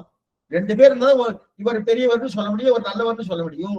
தெரியுதா அப்படிங்கிறது. இப்ப 64ஆம் சூத்திரம் குரு சிஷ்ய கிரந்த விரோதம் பாருங்க. ஆரம்பமா பாருங்க, குரு சிஷ்ய கிரந்த விரோதங்களை பரமதாதிகளாலே பரிகரியாமல் செஞ்சொல் செந்தமிழ் இன்கவி பரவி அழைக்கும் என்று அந்யோஜம் கொண்டாடி பேசிற்றே பேசும் ஏக கண்டரில் என்னில் மிகுவென்னும் இவ உரைகொள்ளும் மொழியாலை கொண்டு சாஸ்திரார்த்தங்கள் நிர்ணயிக்க வேண்டுகையாலே வளங்கொண்ட இதுக்கு சேராதவை மனைவி விபரீதங்கள் தள்ளத்தக்கவை. மனு விபரீதங்கள் போலே தள்ளத்தக்கவை. இதில் இல்ல, நம்ம சேர்த்துக்கணும் தள்ளத்தக்கவை. இப்ப குரு சிஷ்ய கிரந்த விரோதங்கள், குரு சிஷ்ய கிரந்த விரோதங்கள் இருந்தாலும் நம்ம கடந்த காலக்ஷேபத்துல 2 விட்டுருக்கேன். அதுல இந்த கொஞ்சம் விட்டுருக்கேன். என்னன்னா, இப்ப அதுல இந்த சீர்மை ஈஸ்வரனை பகவானை அதாவது பராமரிக்கக்கூடிய பராமரிக்கணும், அவரை நில்ல நினைக்கணும், போகணும் போகணும் அப்படி இல்ல, பிரதிபாதிக்கக்கூடிய சாமர்த்தியம் எதுக்கு உண்டு, திருவாய்மொழிக்கு தான் உண்டு. அந்த பகவானை விளக்கக்கூடிய திருவாய்மொழி. அதனால ஏனைய பிரபந்தங்களை காட்ட இதுக்கு வைபவம் அதிகம்னு சொன்னார். அதுக்கு என்ன அர்த்தம், வேதேஷு பௌருஷம் சுத்தம் தர்மசாஸ்திரஸ்து மாணவம் பாரதம் பகவத்கீதா மேற்கொண்டு புராண விஷயம் வைஷ்ணவம் படிக்கிறோம். ஆனா இதுக்கு சுவாமி பராசர பட்டருடைய ஆச்சரியமான சிஷ்யர் அவர் தெரிவிக்கிறார். அவர் இதுக்கு என்ன தெரிவிக்கிறார்னா ஆச்சரியமா தெரிவிக்கிறார். ஆக அவருடைய சிஷ்யர் திவ்ய பிரபந்த திருவரங்கமாலை பிள்ளை பெருமாள் அங்கீகாரம் வேறு இருக்கு. அவர் திருவரங்கமாலைன்னு ஒரு கிரந்தம் பண்ணியிருக்கார். அந்த கிரந்தத்துல அந்த சுவாமி ஒரு அழகா ஒரு பாட்டு பாடிருக்கு. எதுக்கு சொல்ல வந்தேன்னா, இப்ப இதுக்கு முன்னாடி ராமாயணம் ராமாயண கதை என்று சொல்லி அசத்கீர்த்தி கங்கா காங்கைய சம்பவ அசத்கீர்த்தனை பண்ணி எச்சில் வாயின்னு பார்த்தோமோ அதை போலவே ஒரு கிரந்தம் பண்ணி அதை போல ஒரு பாட்டு பண்ணியிருக்கார். ஆனா இந்த பாட்டு அழகிய மணவாள பெருமாள் நாயனாருடைய இந்த சூத்திரத்துக்கு முன்னாடி வரப்பட்டது. ஏன்னா இவர் பராசர பட்டருடைய சிஷ்யர். அவர் என்ன தெரிவிக்கிறார், ஆசிரியமா திருவரங்க மாலைன்னு ஆசிரியமா ஒரு கிரந்தம் பண்ணியிருக்கார். அத ஸ்ரீரங்கத்துல வாழக்கூடிய தெய்வமாக அரங்கநாதன் அந்த பெருமாளை பற்றி பாட வந்து சில சில நாமங்கள், அந்த நாமங்கள் மிகவும் ஏற்றம் படைத்தவை அப்படின்னு தெரிவிக்கிறார். அப்ப என்ன தெரிவிக்கிறார்னா, கஞ்சன், நஞ்சன், விட்ட கோவை, சகட்டை. இவருடைய தமிழ் கத்துக்கணும்னா பிள்ளைபெருமாளுடைய தமிழ் தான் முக்கியம். அட்டப்பிரபந்தம், அட்டப்பிரபந்தத்துக்குள்ள இதுவும் உண்டு. ஆசன் தமிழ் நிஜமாவே தமிழ் நன்னா தெரிஞ்சுக்கணும், நன்னா வாசிக்கணும், எனக்கு தமிழ்ல இருக்கக்கூடிய சப்தங்கள் ஒவ்வொன்றும் புரியணும்னா இந்த அட்டப்பிரபந்தத்தை வாசிச்சாலே போகணும். அது எல்லாருமே வாசிக்கிறான். அது நிச்சயமா வைஷ்ணவா மட்டும் இல்ல, ஆனா பிரதானமா அந்த வைஷ்ணவா எடுக்கிறான். இது கஞ்சன், நஞ்சன், விட்ட கோவை, சகட்டை, பகட்டை, புழுதியே. அதாவது கோவை, பகட்டை, சகட்டை அப்படின்னு இருக்கு இல்லையா, இந்த குணத்தோடு சண்டை போட்டு அடித்தானாம். அப்படின்னா கோவை, பகட்டை, சகட்டை, இது பெரிய பாசனம். இந்த பாசனத்தை எடுக்கலாம், இதே பற்றி சொல்லிடுறேன். அப்ப கோன்னா அரிஷ்டாசுரன். அரிஷ்டாசுரனை அடியை குறிக்கிறது கோன்னு பேரு. அதே போல கோவை, பகட்டை, சகட்டை. சகடுன்னா சகடாசுரனை குறிக்கிறது. பகடுனா குவலையா பீடத்தை குறிக்கிறது. அப்ப யானைக்கு பகடுன்னு பேரு. தெரியவே தெரியாது, யானைக்கு பகடுன்னு பேரு, தமிழ்ல பேரு யானைக்கு பகடுன்னு பேரு. இப்ப இத பண்ணினா பகவான் நாமங்களை சொன்னா என்ன பண்ணிட்டார், அப்ப கோல் என்று சொல்லக்கூடிய அரிஷ்டாசுரனை அழித்தவன், சகடு அதான் ககடு என்று சொல்லக்கூடிய சகடாசுரனை அழித்தவன், பகடி என்று சொல்லக்கூடிய குவலையா பீடத்தை அழித்தவன். அந்த அழித்தவனுடைய பகவான் திருநாமத்தை சொன்னா என்ன கிடைக்கும்னா, பிள்ளை பெருமாள் எழுதுகிறார்கள், எதையோ ஒன்ற பாடி நாம என்ன பண்ணுவோம், என்ன கிடைக்கும் சுவாமி, அவருடைய நாமத்தை சொன்னேன், ஒருவேளை எனக்கு 4 வீடு 4 பங்களா இதெல்லாம் கிடைக்குமான்னா ஒண்ணுமே இல்லை, உன்னுடைய நாக்கு சுத்தி ஆகுதுன்னு பாருங்க. இப்ப இதேதான் நாங்க முன்னாடி சூத்திரத்தை பார்த்தோம். என்ன சூத்திரம், அதாவது கங்கா காங்கேய சம்பவாதி அசக்கீர்த்தனம் பண்ணி எச்சில் வாய். நீ இந்த சூத்திரம் வரத்துக்கு முன்னாடியே அவர் பாடியிருக்கார். அப்படின்னு இந்த ககடு, கசடு, பகடு என்று சொல்லக்கூடிய அரிஷ்டாசுரன், சகடாசுரன், குவலையாபீடம், இதையெல்லாம் அந்த அழித்தவனுடைய நாமத்தை சொன்னால் உன்னுடைய நாக்கு சுத்தியார் பரிசுத்தமாறுது அப்படின்னு தெரிவிக்கிறார். எப்படின்னு சொல்லி திருவரங்கநாதன் தெரிவிக்கிறாரையா, அந்த பெருமாள் நாமங்களை சொல்லி சொல்லி அதனாலே அழுக்கடைந்த நாங்கள் நாவை சுத்தி பண்ணி கொள்கிறோம். ஏன்னா நாக்குக்கு அழுக்காயிடுதுன்னா, ஆள் என்பது பசு, இந்த இடத்துல பாருங்க, ஆள் என்பது பசு. அந்த பசு ஒண்ணு கல்லால பண்ணப்பட்ட ஒரு பசு, நிஜமான பசு ஒண்ணு இருக்கு, கல்லாலே பண்ணப்பட்ட அப்படின்னா நிஜ பசு, கல்லால பண்ணப்பட்ட பசு.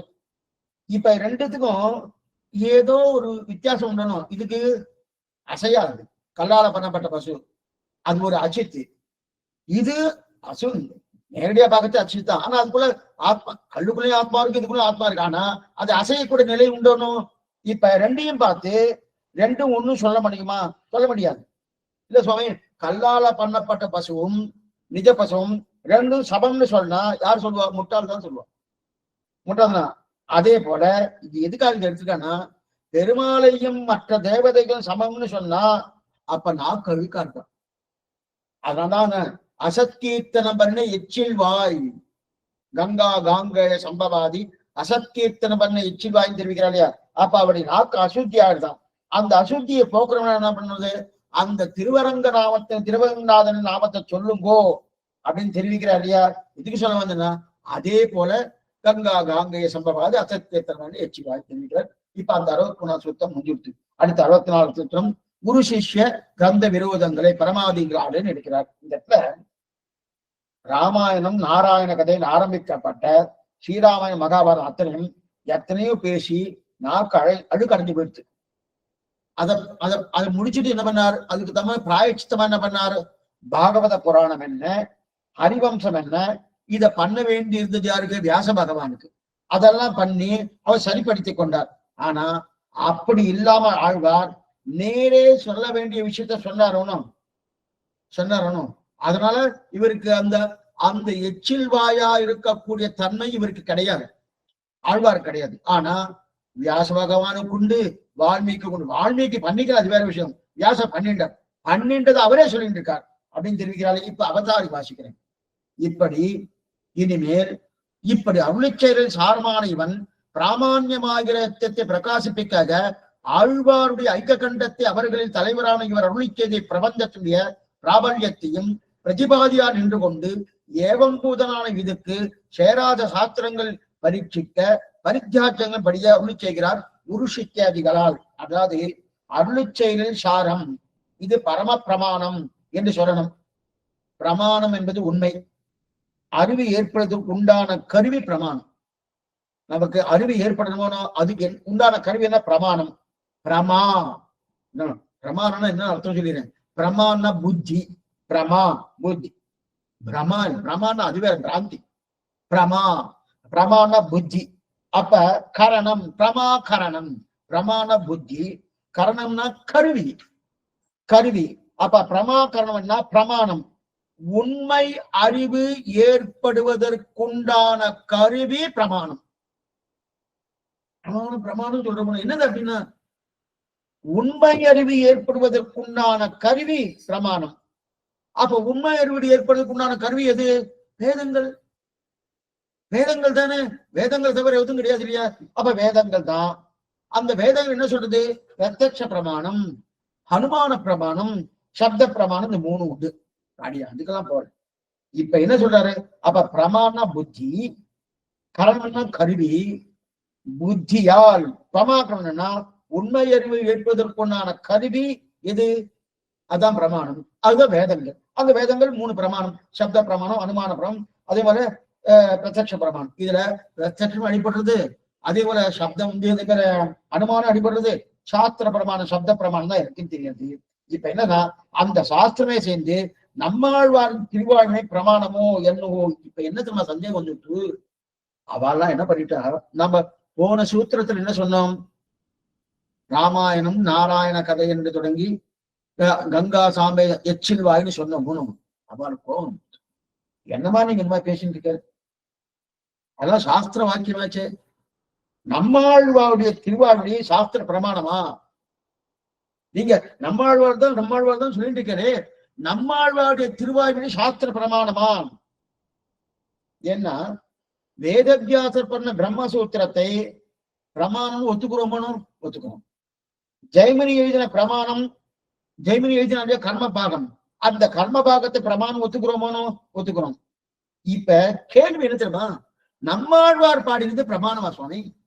வேதவியாசர் பண்ணது பிரமாணம்.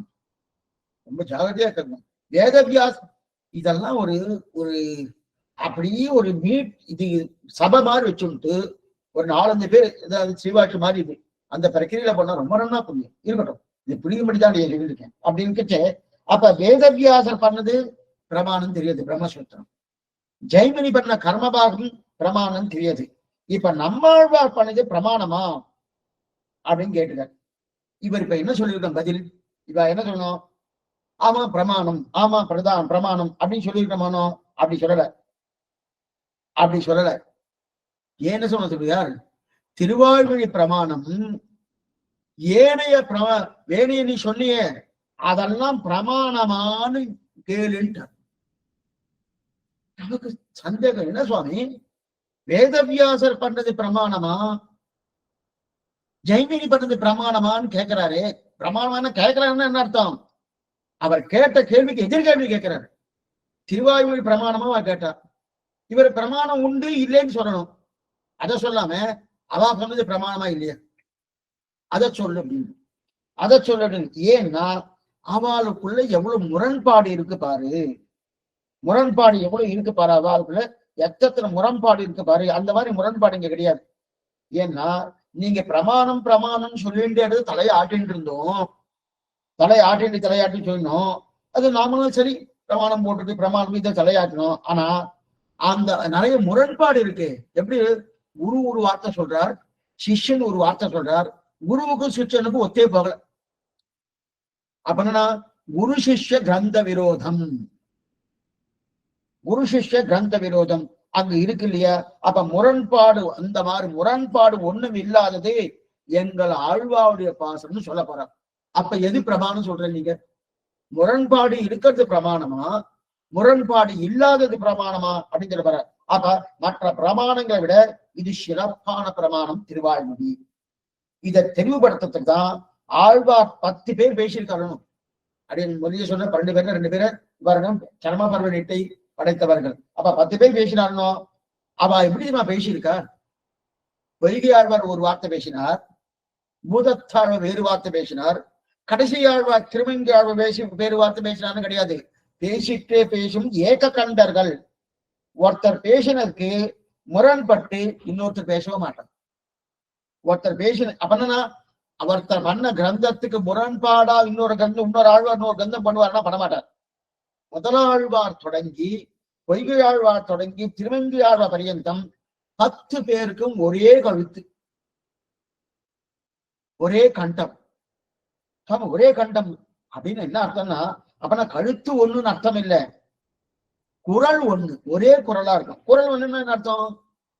கருத்து ஒண்ணு. கழுத்து ஒண்ணுனா ஒரே கழுத்துனா அப்ப அவா வேற இவா வேற இல்லையா சுவாமின்னு கேட்டுறாதீங்க. அப்ப குரல் ஒண்ணு, குரல் ஒண்ணுன்னா இருக்கும் கருத்து ஒண்ணு. ஒரே கருத்து உடையவர்கள் 10 ஆழ்வார்கள்.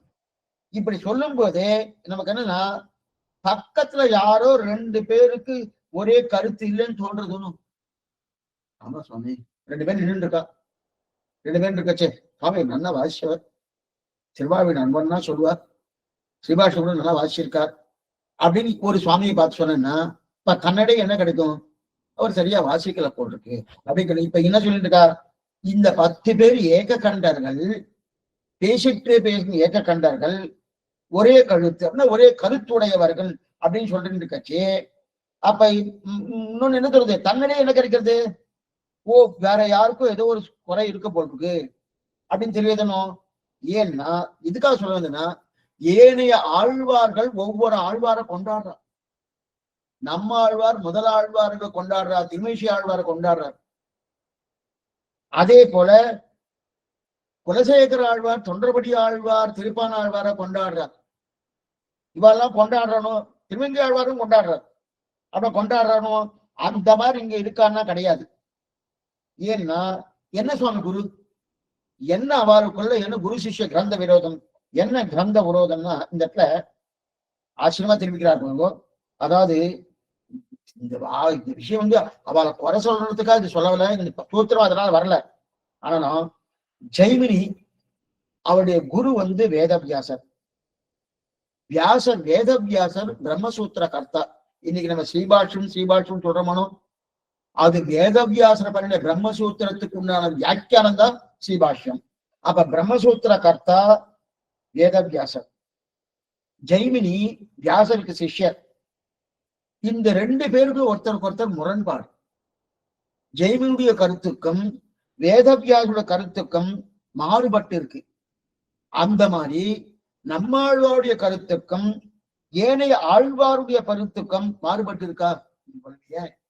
நம்ம ஆழ்வாருடைய கருத்துக்கும் மதுரகவி ஆழ்வார் கருத்துக்கும் மாறுபட்டு இருக்குன்னா கிடையாது, மாறுபட்டதே கிடையாது இல்லையே சுவாமி. நம்மாழ்வார் பகவானை பாடியிருக்கார். இது வரும் அப்படின்னு எவ்வளவு டீப்பா போகணும் போகிறேன். நம்மாழ்வார் பகவானை பாடியிருக்கார், மதுரகவி ஆழ்வார் நம்மாழ்வார் தானே பாடியிருக்கார். மாறுபட்ட கருத்து உடனே இங்க கேட்கலாம், என்ன சுவாமி அவர் பகவானை பாடியிருக்கார், அதே மதுரகவி என்ன பண்ணிருக்கணும்? பகவானை தானே பாடியிருக்கணும். ஆனாம நம்மாழ்வார் பாடினாரு, அப்ப மாறுபட்ட கருத்து இல்லைன்ட்டாரு. நம்மாழ்வாருடைய கருத்து எதுவும் அதைத்தான் மதுரகவியால் பண்ணியிருக்காரு. அப்ப மண்வாளுடைய கருத்து பகவான் இல்லையா? மேலெழுந்த வாரிய கருத்து பகவான். ஆனா அவர் உள்ளுக்குள்ள என்னன்னா, தற்சேஷத்தை காட்டிலும் ததீய சேஷத்துவம் தான் அவருக்கு பிரதானம். தற்சேஷத்தை காட்டிலும் ததீய சேஷத்துவம் அப்படின்னா, ததீய சேஷத்துவம் என்ன? பகவானை காட்டிலும் அவருக்கு அடியாருக்கு தான் அவருக்கு. அதுதான் 2 கிரந்தம் பிரதானம் பண்ணியிருக்கார். பயிலும் சுடரலி மூர்த்தி நெடுமார்க்கடமைங்கிற கிரந்தத்தை பண்ணியிருக்காரு. அப்ப பகவான் நம்மாழ்வாருடைய திருவுள்ளம் என்னவோ, அவர் திருவுள்ளம் என்ன? அடியார்க்கடியான் தான். அந்த திருவுள்ளத்தை அடிவொட்டி தான் மதுரகவியால் பண்ணியிருக்கார். அப்ப குரு சிஷ்ய கிரந்த விரோதம் கிடையாது. ஒரு வார்த்தையால் மாறி பேசுவார்னா பேசுவதே கிடையாது. சரி, இப்ப நமக்கு இன்னொரு சந்தேகம், சாமி அவ 2 பேரும் ஏக்க காலம், ஒரே காலத்துல இருந்திருக்கா. ஏன்னா மதுரை கவியாழ்வார் நம்மாழ்வார் ஒரே காலத்துல இருந்திருக்கா. மதுரை கவியாழ்வார் பெரியவரா இருந்தாலும் மதுரை கவியாழ்வார் நம்மாழ்வார் 2 பேரும் சந்தித்து பேசியிருக்காரோ அவர் தானே எழுதியிருக்காரு. 4 கிரந்தத்தையும் அவர் தான் எழுதினார். அதனால அவர் ஒரே காலத்துல இருக்கிறபடியாலே அவருக்கு அந்த நிலை வராது. ஆனா இந்த இடத்துல நான் இல்ல பொய்கை ஆழ்வார் காலமும் திருமங்கி ஆழ்வார் காலமும் நிறைய வித்தியாசம் உண்டு. பொய்கை ஆழ்வார் துவாபர யுகத்தினுடைய கடைசியில அவர் அவதாரம் பண்ணார். கலியுகம் பிறந்த 500 வருஷத்துக்குள்ளதான் திருமங்கி ஆழ்வாரோட அவதாரம். ஆனாலும் இவ 2 பேருக்குள்ள வார்த்தை ஏதாவது மாறி இருக்கணும், ஒண்ணுமே மாறி ஒரு வார்த்தையை மாறிக்கிற மாறின. அப்ப குரு சிஷ்ய கிரந்த விரோதம் கிடையாது. இவ்வளவு ஏன் பேயாழ்வார் தான் ஆச்சாரியன் திருமேஷி ஆழ்வார். 2 பேரும் ஒருத்தருக்கு சந்தித்து இருக்கா. இத்தனைக்கும் பேயாழ்வார் என்ற பெயரை கொடுத்ததே திருமேஷி ஆழ்வார் தான். இப்ப திருமேஷி ஆழ்வார் பாசுரத்துக்கும் அதே ஒரு பேயாழ்வார் பாசுரத்துக்கும் இவர் 3ஆம் திருவந்தாதி பண்ணியிருக்கார். திருக்கண்டேன் பொன்மேனி கண்டேன். அவர் 4 திருந்ததி திருச்சந்த விருத்தம். அது மட்டும் இல்ல, ஏனைய நிறைய கிரந்தங்கள் பண்ண அதெல்லாம் காணாம போயிடுச்சு. இதுதான் நமக்கு கிடைச்சிருக்கு. இருந்தாலும் இதுலதான் குரு சிஷ்ய கிரந்த விரோதம் இருக்கான கிடையவே கிடையாது. அதுதான் ஆழ்வார் பாசங்களுக்கு ஏற்றம். இவாட்ட குரு சிஷ்ய கிரந்த விரோதம் இல்லையா? எப்படி ஆழ்வார்கள் ஒன்றாகத்தான் பேசுவார்கள், ஒரே கருத்து உடையவர்கள். அவர்கள் இவர்களுக்கும் திவ்ய பிரபந்தம். அதனால்தான் திவ்ய பிரபந்தம் பிரபலம்னு சொல்றதுக்கு என்ன காரணம்னா பேசி ஏற்க கண்டார்கள் அப்படின்னா. ஆனா வேறு ஏதோ சாஸ்திரமான பிரம்மசூத்திரம், இதிகாசம், புராணம் இதெல்லாம் இருக்கணும். இதெல்லாம் இருக்கச்சே இப்ப ஆழ்வார் பாத்திரம் வைத்துக் கொண்டுதான் அவரோடு ஒப்பிட்டு பார்க்கணும். எப்படி எடுத்து அவர் முதல்ல அவ என்ன கேள்வி கேட்டா, ஆழ்வார் பாசனம் பிரமாணமா? ஜெய்மினி பண்ண கர்மபாகம் பிரமாணம் தெரியுது, வேதவியாசர் பண்ண பிரம்மசூத்திரம் பிரமாணம் தெரியுது, ஆழ்வார் பாசனம் பிரமாணமான்னு கேட்டார்.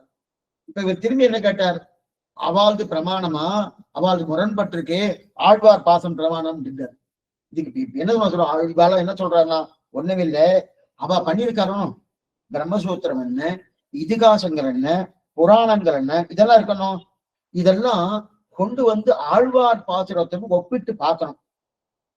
ஒப்பிட்டு அப்புறம் உரைகள் சில பேர் பண்ணுவா இல்லையா, இந்த தங்கம் இருக்கணும், பத்திரமாத்து தங்கமா, அதுக்குன்னு ஒரு உரைகள் வச்சுட்டு பாடியா, அதை உரைச்சாச்சுன்னா அது 24, 22, 18, 20 சொல்லும் இல்லையா. அந்த உரைகள் இருக்கணும், அந்த உரைகள்ல பார்க்கணும். அப்பனா இது பத்திரமாத்து தங்கமா, இது தங்கமா இல்லையா, அவளை உரைகளை பார்க்கணுமோ. அதே போல இப்ப இது உரைகள், திருவாய்மொழி உரைகள். அந்த உரைகள்ல பிரம்மசூத்திரம் என்ன, ஸ்ரீராமாயணம் என்ன, மகாபாரதம் என்ன, இந்த பாசனம் என்கிற உரைகளை உரைச்சு பாருங்க. அது ஒத்து வருவதா இருந்தா அத பிரமாணத்தை ஒத்துக்கிறோம். அது முரண்பட்டு இருந்தா அதை தள்ளுங்க. நமக்கு இதெல்லாம் பேச்ச என்ன தோணும்னா, இந்த ஸ்ரீவைஷ்ணவர்லாம் இப்படிதான் பேசணும். அவளுடைய திவ்ய பிரபந்தத்தை தவிர மற்றதெல்லாம் அப்படியே ஒரு மாதிரி கீழே இழக்கிறாங்க. அது அர்த்தம் இல்லை. இது என்னது மாதிரி பிரதானம், சொல்ல வந்த விஷயத்தை தவிர மற்றது கிடையாது. அதுல எதோ இருக்கு. என்னென்ன சந்தேகங்கள் வர முடியுமோ எல்லா சந்தேகம் வரும், எல்லா சந்தேகமும் வரும். சாஸ்திர காலக்ஷேபம் வந்துட்டாலே அப்படி நமக்கு அப்படி மூளையை கசக்கிண்டு ஒரு மாதிரி இதுவான்னு ஒரு சந்தேகம் வந்துட்டு இருக்கும். ஆனா அதே நமக்கு திருவாய்மொழி நாம் ஆழ்வார் பாசுரம்னா ஆனந்தமா இருக்கும். அப்படியே எடுத்து வாயில ஊட்டுறா போற ஊட்டும். அதோட ஏன்னா சந்தேகமே இருக்காது. தெல்லத்தில் தெரியாத மறைநிலங்களை தெரிகின்றோமே, வேதாந்தத்துக்குன்னு விட்டு பிறந்தவர் சுவாமி வேதாந்த தேசிக்க. நான் எல்லா வேதாந்தையும் கத்தேன், குழம்பிட்டேன். இதுவா அதுவா இல்ல சந்தேகம் நிறைய இருக்கு. அவருக்கே சந்தேகம். அவரு அவதாரம் பண்ணதே வேதாந்தத்துக்குன்னு அவருக்கே சந்தேகம். அது என்ன பண்ணாரு, நேர ஆழ்வார் பாசனங்களை கொண்டு உரைக்கல்ல கொண்டு வந்து போட்டு பார்த்தார். ஓ, அங்க இருக்கிற நெருடல் இது சரி பண்றது. அப்ப எது பிரமாணமாறுது, ஆழ்வார் பாசனம் பிரமாணது. அப்ப ஆழ்வார் பாசனத்துக்கு தகுந்தாற் போல அதெல்லாம் இருந்தால் அதை ஏற்றுக்கொள்ளலாம், இல்லைன்னா தள்ளுங்க. இப்ப என்ன நீங்க கேட்க வந்தது என்ன, இதுக்கு பிராமான்யம் உண்டான்னு கேட்டேன், திருவாய் பிராமம் உண்டான்னு கேட்டேன், உண்டுன்னு கேட்டேன் இல்லையா? ஆனா இப்ப சொன்ன பதில் என்ன? கண்டிப்பா உண்டு. இப்ப அதற்கு உண்டா? எதுக்கு? அந்த வேதாந்த விசாரத்துக்கு உண்டா அப்படின்னு கேட்டாங்க. ஏன் இந்த மாதிரினா, அவர்கள் ஆச்சாரியன் பேசுனதை மாத்தி பேசுறான் சிஷ்யன். வேதவியாசர் ஒரு கருத்தை சொன்னார், அந்த சொன்ன கருத்துக்கு மாத்துறாரு. மாத்துறது மட்டுமல்ல, இனிமே நல்லா ஜாகிரதையா கேட்கணும். மாத்துறது மட்டுமல்ல, இப்ப இவருக்கு சிஷ்யனை விட்டு கொடுக்க மனசு வரல. சிஷ்யன் என்னைக்குமே ஆச்சாரனை காட்டும் சிஷ்யன் ரொம்ப பிரபலமாயிட்டான்னு வச்சுக்கேன், சிஷ்யன் வார்த்தை பிரதானமா போயிடும். இவரும் பெரியவர் தான், அவரும் பெரியவர் தான், எந்த வார்த்தையை எடுத்துக்கிறது? ஆச்சாரியன் வியாசர், சிஷ்யன் ஜெய்மினி. இப்ப ஜெய்மினி ரொம்ப உயர்ந்தவர், நல்ல வாசியவர், நல்ல விஷயம் தெரிஞ்சவர். அவர் வியாசர் சொன்ன விஷயத்துக்கு மாறுபட்ட கருத்து சொல்லியிருக்கார். எதை எடுக்கலாம்? இப்ப வியாசர் என்ன பண்ணிருக்கணும்? அதெல்லாம் கிடையாது, நான் சொன்னதுதான், என் சிஷ்யன் தப்பா சொல்றான் அப்படின்னு சொல்லியிருக்காருன்னா சொன்னா இவரே மாட்டிப்பாரு. என்னதுமா, என் சிஷ்யனுடைய அபிப்பிராயம் உங்களுக்கு புரியல, அவர் எந்த அபிப்பிராயத்துல இப்படி சொன்னார்னு இவரு இட்டு கட்டுறார். இதெல்லாம் உண்டு. நான் எல்லாத்தையும் கொஞ்சம் நிதானமா இந்த சூத்திரம், ஏன்னா ஏதோ இவாலாம் மற்றதெல்லாம் குறை, அதுல குறை கிடையாது. இதோட தாற்பயம் என்னன்னா, ஆழ்வார் பாசனங்கள் தெல்ல தெளிவு, ஆனா மற்ற கிரந்தங்கள்ல அந்த தெளிவு இல்லைன்னு சொல்றதுதான் இவருடைய தாற்பயம் தவிர அதுக்கு குறை இருக்கு, அது வேண்டாம் என்கிற அபிப்பிராயமே அது கிடையாது. அது இருந்தாதான் அது. ஏன்னா சாஸ்திரத்துக்குமே அடித்தரம் சிவவிஷ்ண சம்பிரதாயத்துக்கு அது வேண்டாம்னு சொல்லவே இல்லை. ஆனா தெளிவு காட்டுறது எது? ஆழ்வார் பாசனம். இதைத்தான் அடுத்த சூத்திரத்தை சொல்லி தெரிவிக்க பாராட்டணும். என்னன்னா, சரி சுவாமி, இவ்வளவு தூரம் தெளிவு காட்டிருக்கு, அப்ப வேதாந்தத்துல ஏதோ உடன்பட்டு இருக்கு, அத ஆழ்வார் பாசனம் கொண்டு தெளிஞ்சேன்னு இந்த மாதிரி யாரா சொல்லியிருக்காளா? அடுத்த சூத்திரமே அதுதான். இது கொண்டு சூத்திரங்கள் உருங்க விடுவர் ஸ்ரீ பாஷ்யக்காரர். மேல வரும்போது அப்ப பாத்துக்கலாம். இப்ப இதுவே 2 காலட்சம் இருக்கும். எது சொல்ல வந்தா, அப்ப என் சிஷ்யன் இந்த மாதிரி அபிப்பிராயப்பட்டிருக்கான், அந்த அபிப்பிராயப்பட்டபடியால்தான் இந்த மாதிரி என் சிஷ்யன் சொன்னான்னு வேதவியாசர் சொல்றார். நீ இப்படி சொல்லியிருக்கே, உம்முடைய சிஷ்யன் இப்படி சொல்லியிருக்காரு அப்படின்னு கேட்டோம். அதையால் சிஷ்யன் பாருங்க, இப்ப கேட்கறவா என்ன பண்ணிருக்கணும்? உங்க ஆச்சாரம் இப்படி சொல்லியிருக்காரு, நீரே இப்படி பேசி சிஷ்யன்கிட்ட போய் கேட்டுருக்கணுமானோ? அப்ப ஜெய்மினிட்ட போய் கேட்டுருக்கணுமானோ? அது இன்னும் என்ன விரோத கிரந்தம் என்னன்னு ஒண்ணு சொல்லவே இல்லை. இதை முடிஞ்சதுக்கு அப்புறம் சொல்றேன். அப்ப உங்க ஆச்சாரம் இந்த மாதிரி சொல்லியிருக்காரு, நீங்க அதுக்கு எத்தட்டவா பேசியிருக்கே சுவாமி, அப்ப ஏன் இந்த மாதிரி பேசுன்னு சிஷ்யன்ட்ட போய் கேட்டுருக்கணுமானோ? கேட்கல.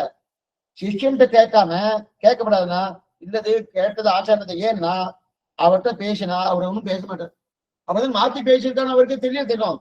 அவர் கேள்வி கேட்டா பதிலும் வராது. ஒரு பதிலும் எங்க ஆச்சாரம் சொல்லிட்டா நான் பண்ணேன் அப்படின்னா ஒரு பதிலும் வரப்போறது இல்லை. அதனால தெரியும். அதனாலதான் என்ன பண்ணார், நேரா ஆச்சாரன்ட்டு வந்து கேட்கிறார். ஆச்சாரன் யார்? வேதவியாசன். அதனால்தான் அவரை பதில் சொல்ல மாட்டேன்னு தெரிஞ்சுதான் அப்ப ஆச்சாரன்ட்ட போய் உம்முடைய சிஷ்யன் உம்மிடத்தில் காலட்சேபத்தை கேட்டுட்டு, உம்முடைய சிஷ்யன் உம்மிடத்திலே காலட்சேபம் கேட்டு இதற்காக மாசி பேசுறாரு அப்படின்னு கேட்கலன்னா அந்த மாதிரிலாம் அவர் மாத்தி பேச மாட்டார். இப்ப சபை கட்டுற வேதவியாசர் அந்த மாதிரிலாம் அவர் மாத்தி பேச மாட்டார்.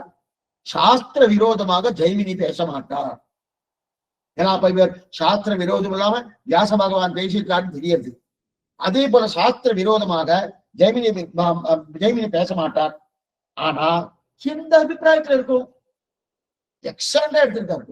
ரொம்ப நல்லா ஆர்கியூ பண்றாரு. ஒரு ஸ்ரீபாஷ்யம் ஆர்கியூமெண்ட் எப்படி போறது அந்த மாதிரி இந்த சூத்திரம் மாத்திரம் போகும். ரொம்ப நல்லா இருக்கும். அவசியம். ஏன்னா இந்த காலட்சேபம் அடுத்த காலட்சேபம் நிச்சயம் கேட்கணும். இப்ப இந்த அபிப்பிராயத்துல இருக்கிறாரு. ஏன்னா என் சிஷ்யன் ரொம்ப புத்திசாலி, சிஷ்யன் கொண்டாடுறாரு. ஜெய்மினிய வியாசபாகம் கொண்டாரு, என் சிஷ்யன் ரொம்ப புத்திசாலி, அதனால அந்த அபிப்பிராயத்துல பேசியிருக்கலாமே தவிர வேற அபிப்பிராயம் இருக்காதுன்னு அதுக்குன்னு ஒரு 4 சூத்திரம் எடுத்திருக்காரு. அதற்குன்னு ஒரு 4 சூத்திரம் எடுத்திருக்கார். 4 இடத்திலும் வெவ்வேறு அதிகரணங்கள் ஜெய்மினி இந்த அபிப்பிராயத்தில் சொல்கிறார் என்று வியாசர் சொல்றார்.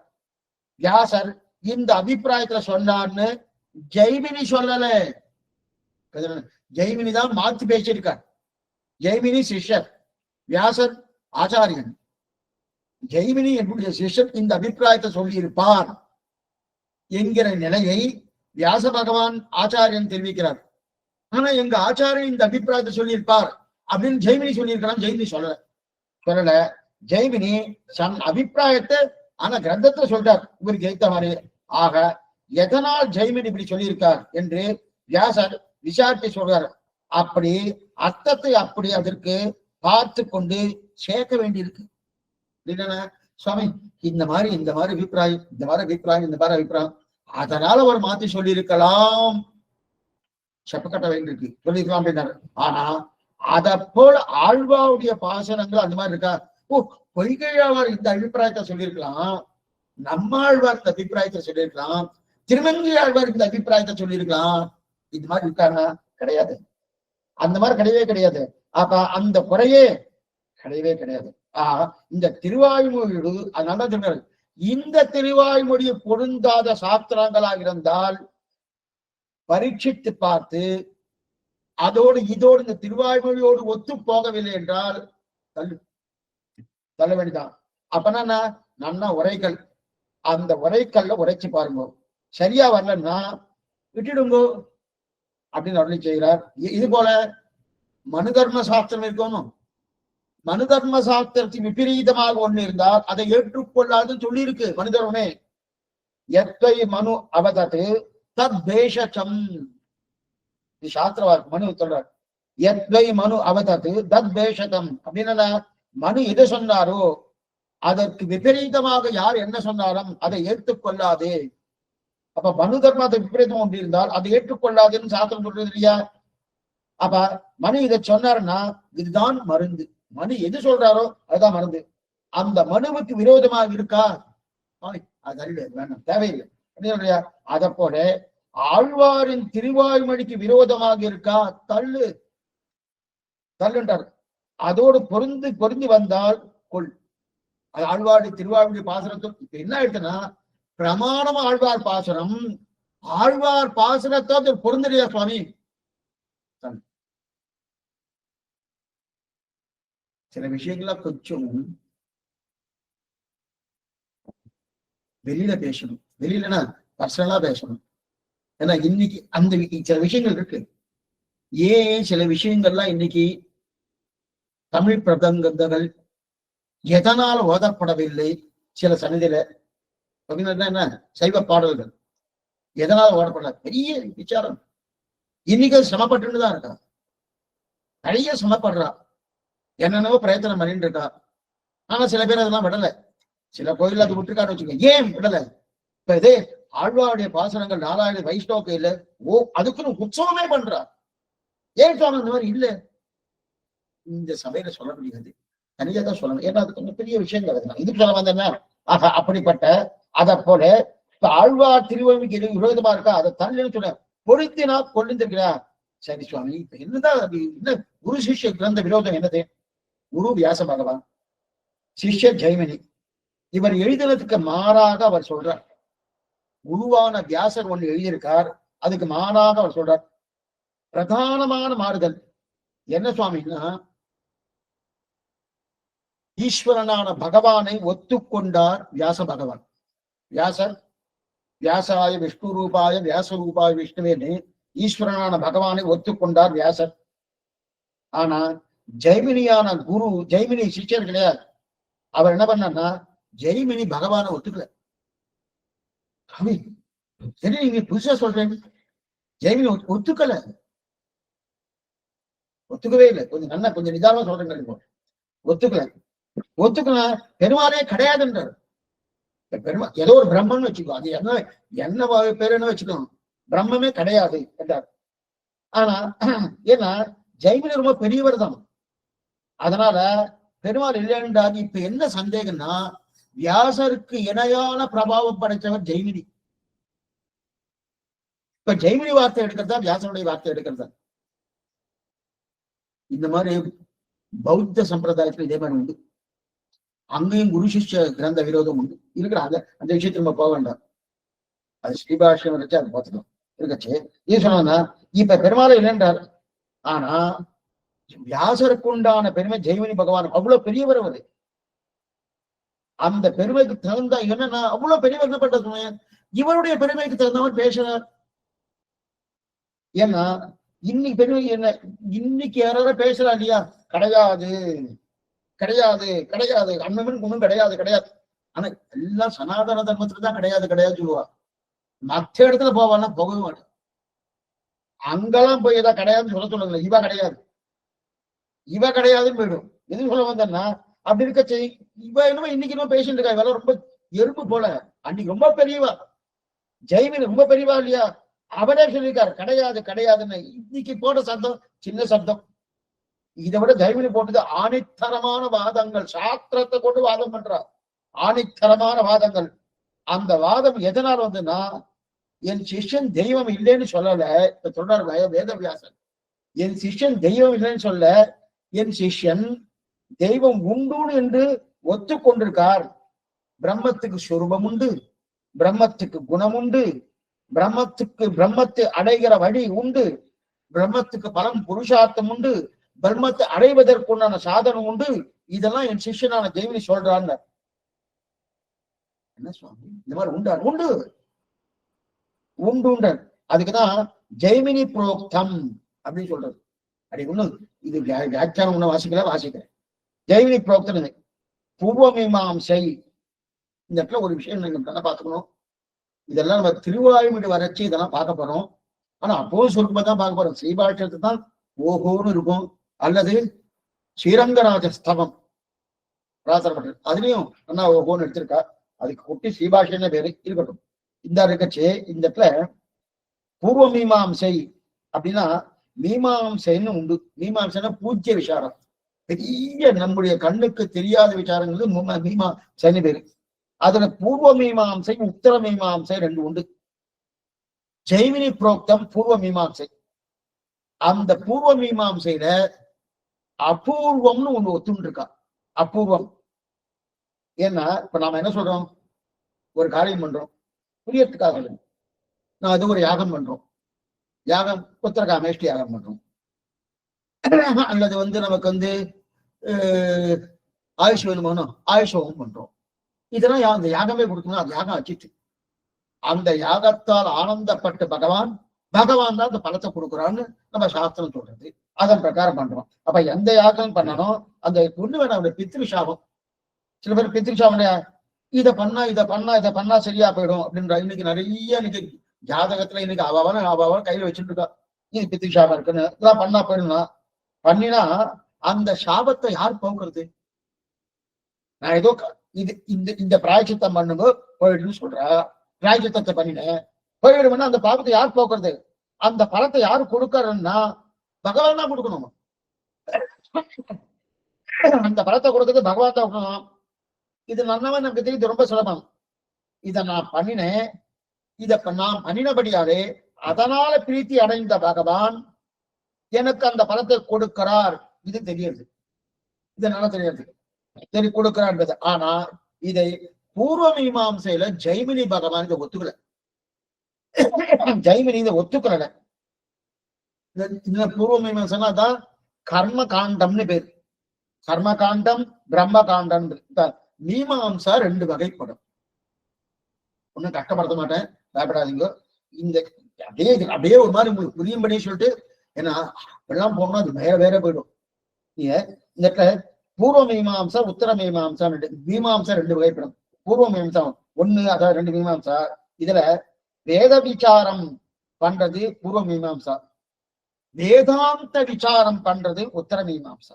வரணும். வேத விசாரம் பண்றது பூர்வ மீமாம்சா, வேதாந்த விசாரம் பண்றது உத்தர மீமாம்சா. அப்ப பூர்வ மீமாம்சா முழுவதும் என்னது விசாரம் பண்ணினது யாரு? ஜெய்மினி. ஜெய்மினி பகவான் தான் பூர்வ மீமாம்சா பூர்ணமா விசாரம் பண்ணார். ஜெய்மினியேன்னு சோடசேன லக்ஷணேன்னு வாக்கியம்.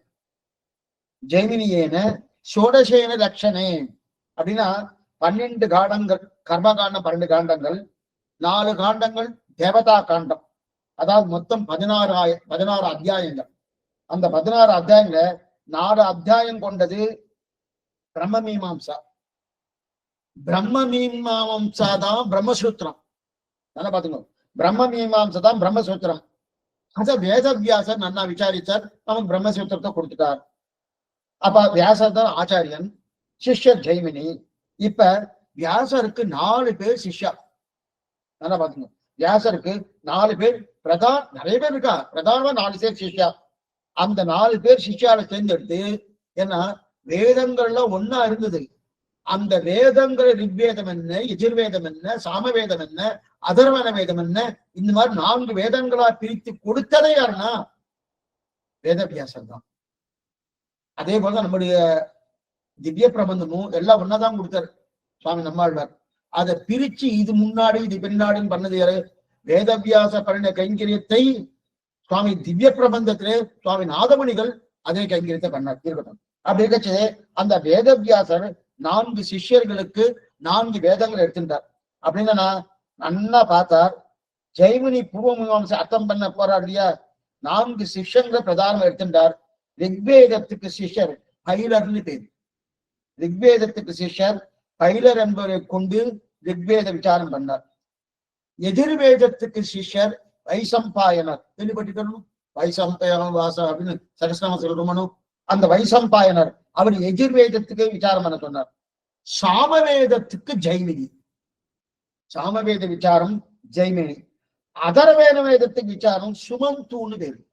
இந்த சுமந்துவை கொண்டு அதர்வேத விசாரம் பண்ணார். அப்ப இவர்களை கொண்டு நன்னா பிரச்சாரம் பண்ணார். அப்ப ரிக்வேத பிரச்சாரம் என்ன? ரிக்வேத பிரச்சாரம் பைலரை கொண்டு, எதிர்வேத பிரச்சாரம் வைசம்பாயனரை கொண்டு, அதே போல சாமவேத பிரச்சாரம் ஜெய்மினியை கொண்டு, அதர்வேத பிரச்சாரம் சுமந்தையை கொண்டு பிரச்சாரம் பண்ணினார். இப்படி 4 வேதங்களுக்கு 4 சிஷ்யர்களை கொண்டார். நன்னா பார்த்தார். நல்லதாவது. இப்படி ஜெய்மினி பூர்வ மீமாம்சைக்கு அர்த்தம் பண்ண போறார். அதைத்தான் மீமாம்சான்றோம். மீமாம்சம் பூஜ்ய விசாரே, பெரிய விஷயம். அப்ப மீமாம்சம் அப்பனா உத்தர மீமாம்சம் பிரம்மகாண்டம். அந்த பிரம்மகாண்டத்துடைய நிலைதான் இது பிரம்மசூத்திரம். அந்த பிரம்மசூத்திரத்தை தான் வேதவியாசர் பண்ணார். அந்த பிரம்மசூத்திரத்துடைய முதல் சூத்திரம் என்ன தெரியுமா? அதாதோ பிரம்ம ஜிக்ஞாசா. ஒரு 15-20 வருஷத்துக்கு முன்னாடி பார்த்துருக்கோம். அதாதோ பிரம்ம ஜிக்ஞாசான்னு அவர் எடுத்துக்க, அதான் ஆரம்பம். அப்ப அதாதோ பிரம்ம அதகா பிரம்ம ஜிக்ஞாசா. இது பிரம்மசூத்திரத்துக்கு வேதவியாசர் தொகுத்த முதல் சூத்திரம் இது. அப்ப இது அதாதோ பிரம்ம ஜிக்ஞாசான்னு அர்த்தம். கர்ம விசாரம் பண்ணி முடித்த பிறகு பிரம்ம விசாரத்துக்கு வருகிறான் இவன். முதல்ல கர்ம விசாரம் பண்ணணும்.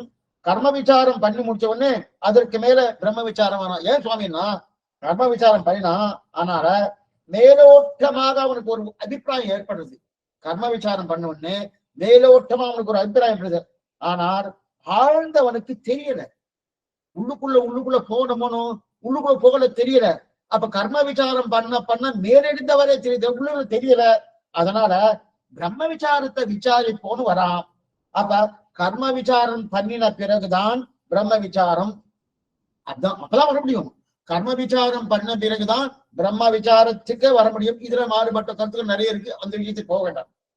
அடுத்து கர்ம விசாரம் பண்ண பிற்பாடு மட்டுமல்ல, பண்ணினால்தான் பிரம்ம விசாரத்துக்கே வருகிறான்.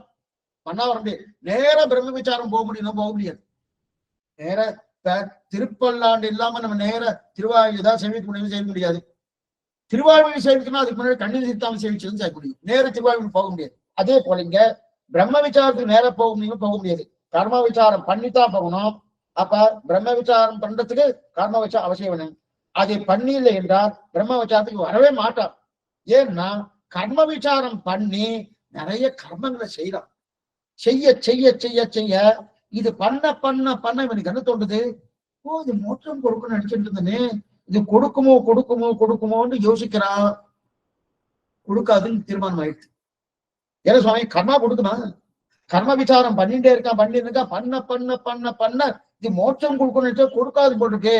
ஏன்னா இந்த யஜ்ஞ ரூபமாகட்டும், இந்த ஓமமாகட்டும், இந்த யாகமாகட்டும், இந்த தானமாகட்டும், இதெல்லாம் எப்படின்னா ஓட்டத்தோடு ஒழுகலோடுனர். இது ஒரு நாளும் மோட்சத்துக்கு அழைத்து கொண்டு போகக்கூடிய, நாம பண்ணக்கூடிய புண்ணியமோ, நாம பண்ணக்கூடிய யோகங்களோ, நாம பண்ணக்கூடிய யஜ்ஞ ரூபமோ, நாம பண்ணக்கூடிய தானங்களோ, இதெல்லாம் ஒரு நாளும் மோட்சத்தை வைத்துக் கொண்டு போவதில்லைன்னு தெரிஞ்சுட்டு, ஆகவே இந்த கர்மம் அதை போவதை போட்டுருக்கு, அதனால பிரம்ம விசாரத்துக்கு வருகிறேன்னு வந்துட்டான். இது ஆக ரெண்டாக சொன்ன. அப்ப அதாவது கர்ம விசாரத்துக்கு பிறகு பிரம்ம விசாரம். அதாத்தோ பிரம்ம ஜிக்ஞாசா அப்படின்ற அத அத்தகான்னு பிரிக்கணும். அத அதாத்தோன்னு இருக்கு இல்லையா, அத அத்தகா. அப்பனா இதற்கு பின் அப்படின்னா பிரம்ம விசாரத்துக்கு வருகிறான், இது முதல் அர்த்தம். கர்ம விசாரம் முடிந்தால்தான் பிரம்ம விசாரத்துக்கு வர முடியும். அப்ப அதனால என்ன பண்ணலாம், அத அத்தகா கர்ம விசாரம் பண்ணினபடியாலே ஒரு ஆபாத பிரதீதி ஏற்பட்டு அதுக்கு மேல என்ன பண்ணா, ஓது குடுக்காது போட்டுக்குன்னு தெரிஞ்சுட்டு அத்தகா பிரம்ம விசாரத்துக்கு வருகிறான்.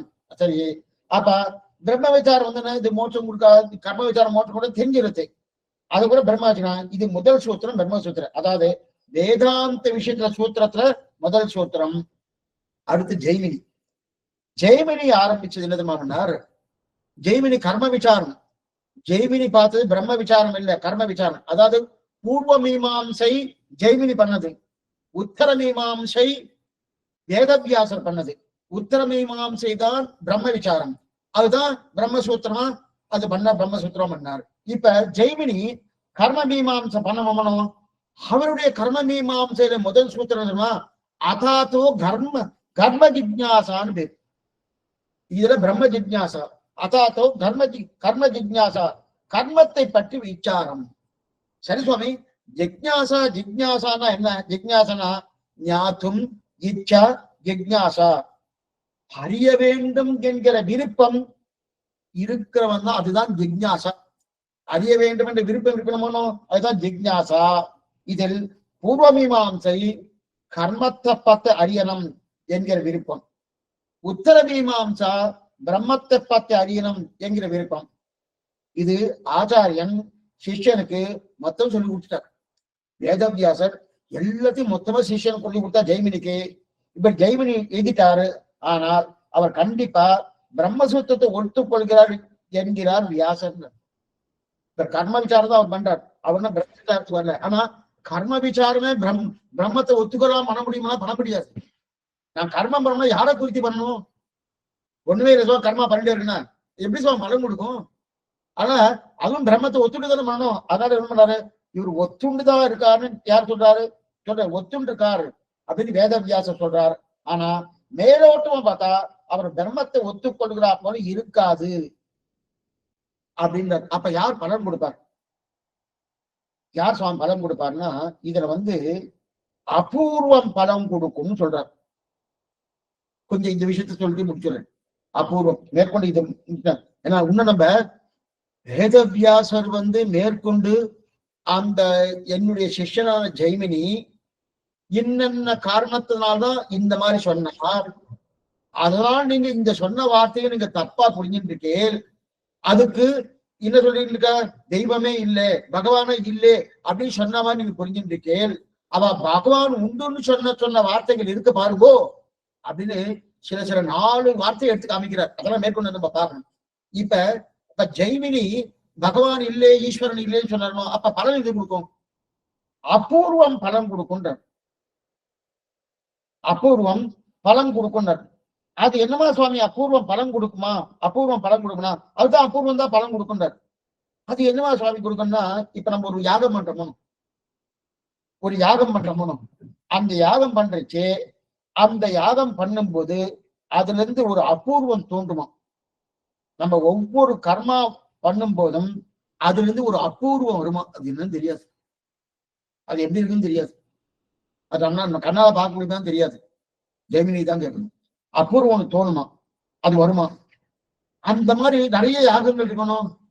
அப்ப நிறைய அபூர்வம் தோணுமானோ, அந்தந்த அபூர்வம் எல்லாம் வந்து மகாபூர்வம் ஆயிடும்.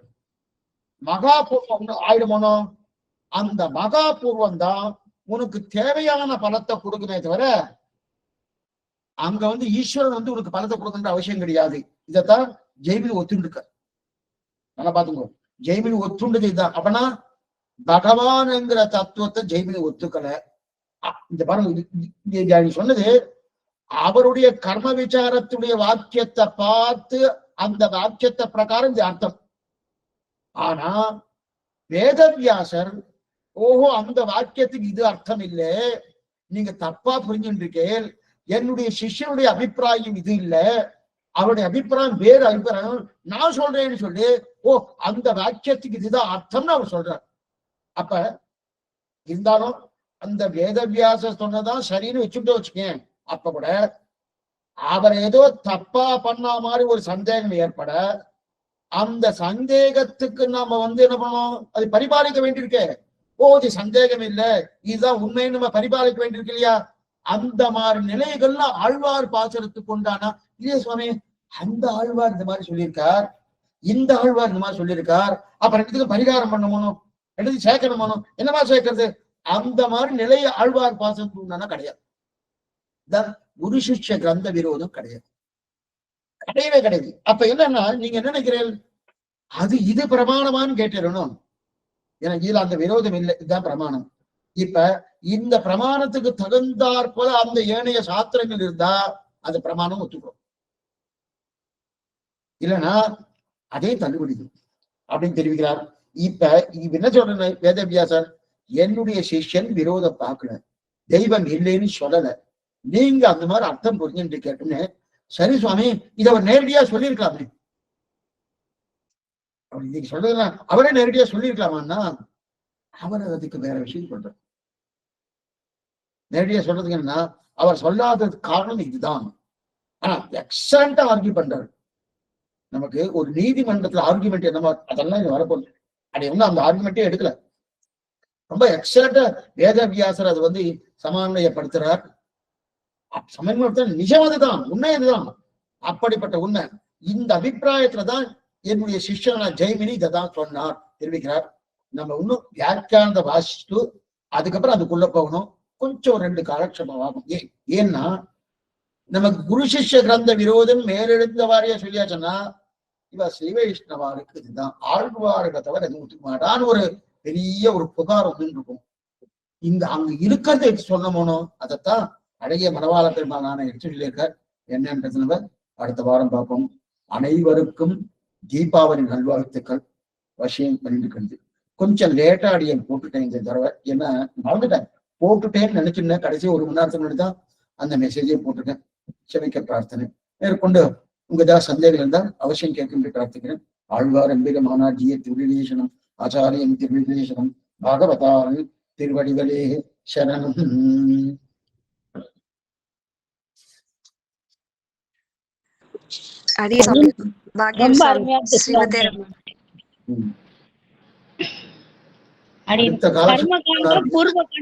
கர்மகாண்டம் பிரம்மகாண்டத்தை பத்தி இவ்வளவு தெளிவா சொன்ன பாருங்க, ஒரு நீதிமன்றத்துல எப்படி ஆர்கியூ பண்றாரோ ஆர்கியூ பண்ற. நம்மலாம் என்ன விதண்டாவாதம் பண்ணுவோம், அந்த மாதிரிலாம் நம்முடைய ரிஷிகளுக்கு அந்த நிலையே கிடையாது.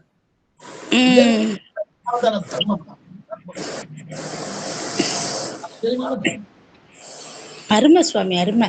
இது உட்காந்து அப்பா ரொம்ப இது இது இதே இந்த சைம்னியும் வியாசருடையது அப்படி ஒரு நல்லா இருக்கே சுவாமி. இது நான் கேள்விப்படவே இல்லை சுவாமி, உங்க திருவாயால தான் கேட்டிருக்கேன். நல்லா இருக்கு சுவாமி. அடியேன் கர்மகாண்டத்துல இவ்வளவு பிரச்சாரம் இருக்குதுன்னா அப்படியா நிரசனம் பண்றார் சுவாமி. அவ என்னெல்லாம் பேசுவாளோ அவ பேச வச்சு நம்ம கேட்டோம்னா நீங்க சொல்றது சரியா இருக்கு, சுவாமியை மாத்துறாரு, ராமானுஜன் மாத்தப்படாது, ஏன் மாத்துறாரு, அவ சொன்னது சரியா தானே இருக்கு, நியாயமா இருக்கு, தர்மமா இருக்கு, ஏன் சுவாமி மாத்துறாருன்னு சொல்லுவோம். ஏன்னா அதுல தப்பே நமக்கு தெரியாது, அவ்வளவு நமக்கு கொடுத்துருவாங்க. நம்ம பார்த்துட்டு நல்லா இருக்குன்னு இந்த பாருங்க. ஆமா அப்பதான் நேதாவி சுவாமி, சாமானிய வரல சுவாமி எம்பெருமானார்.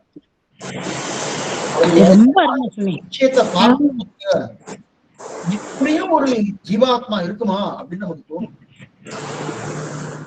அப்படின்னு இந்த விசாரணை ஒரு நாளைக்கு எடுங்க சுவாமி.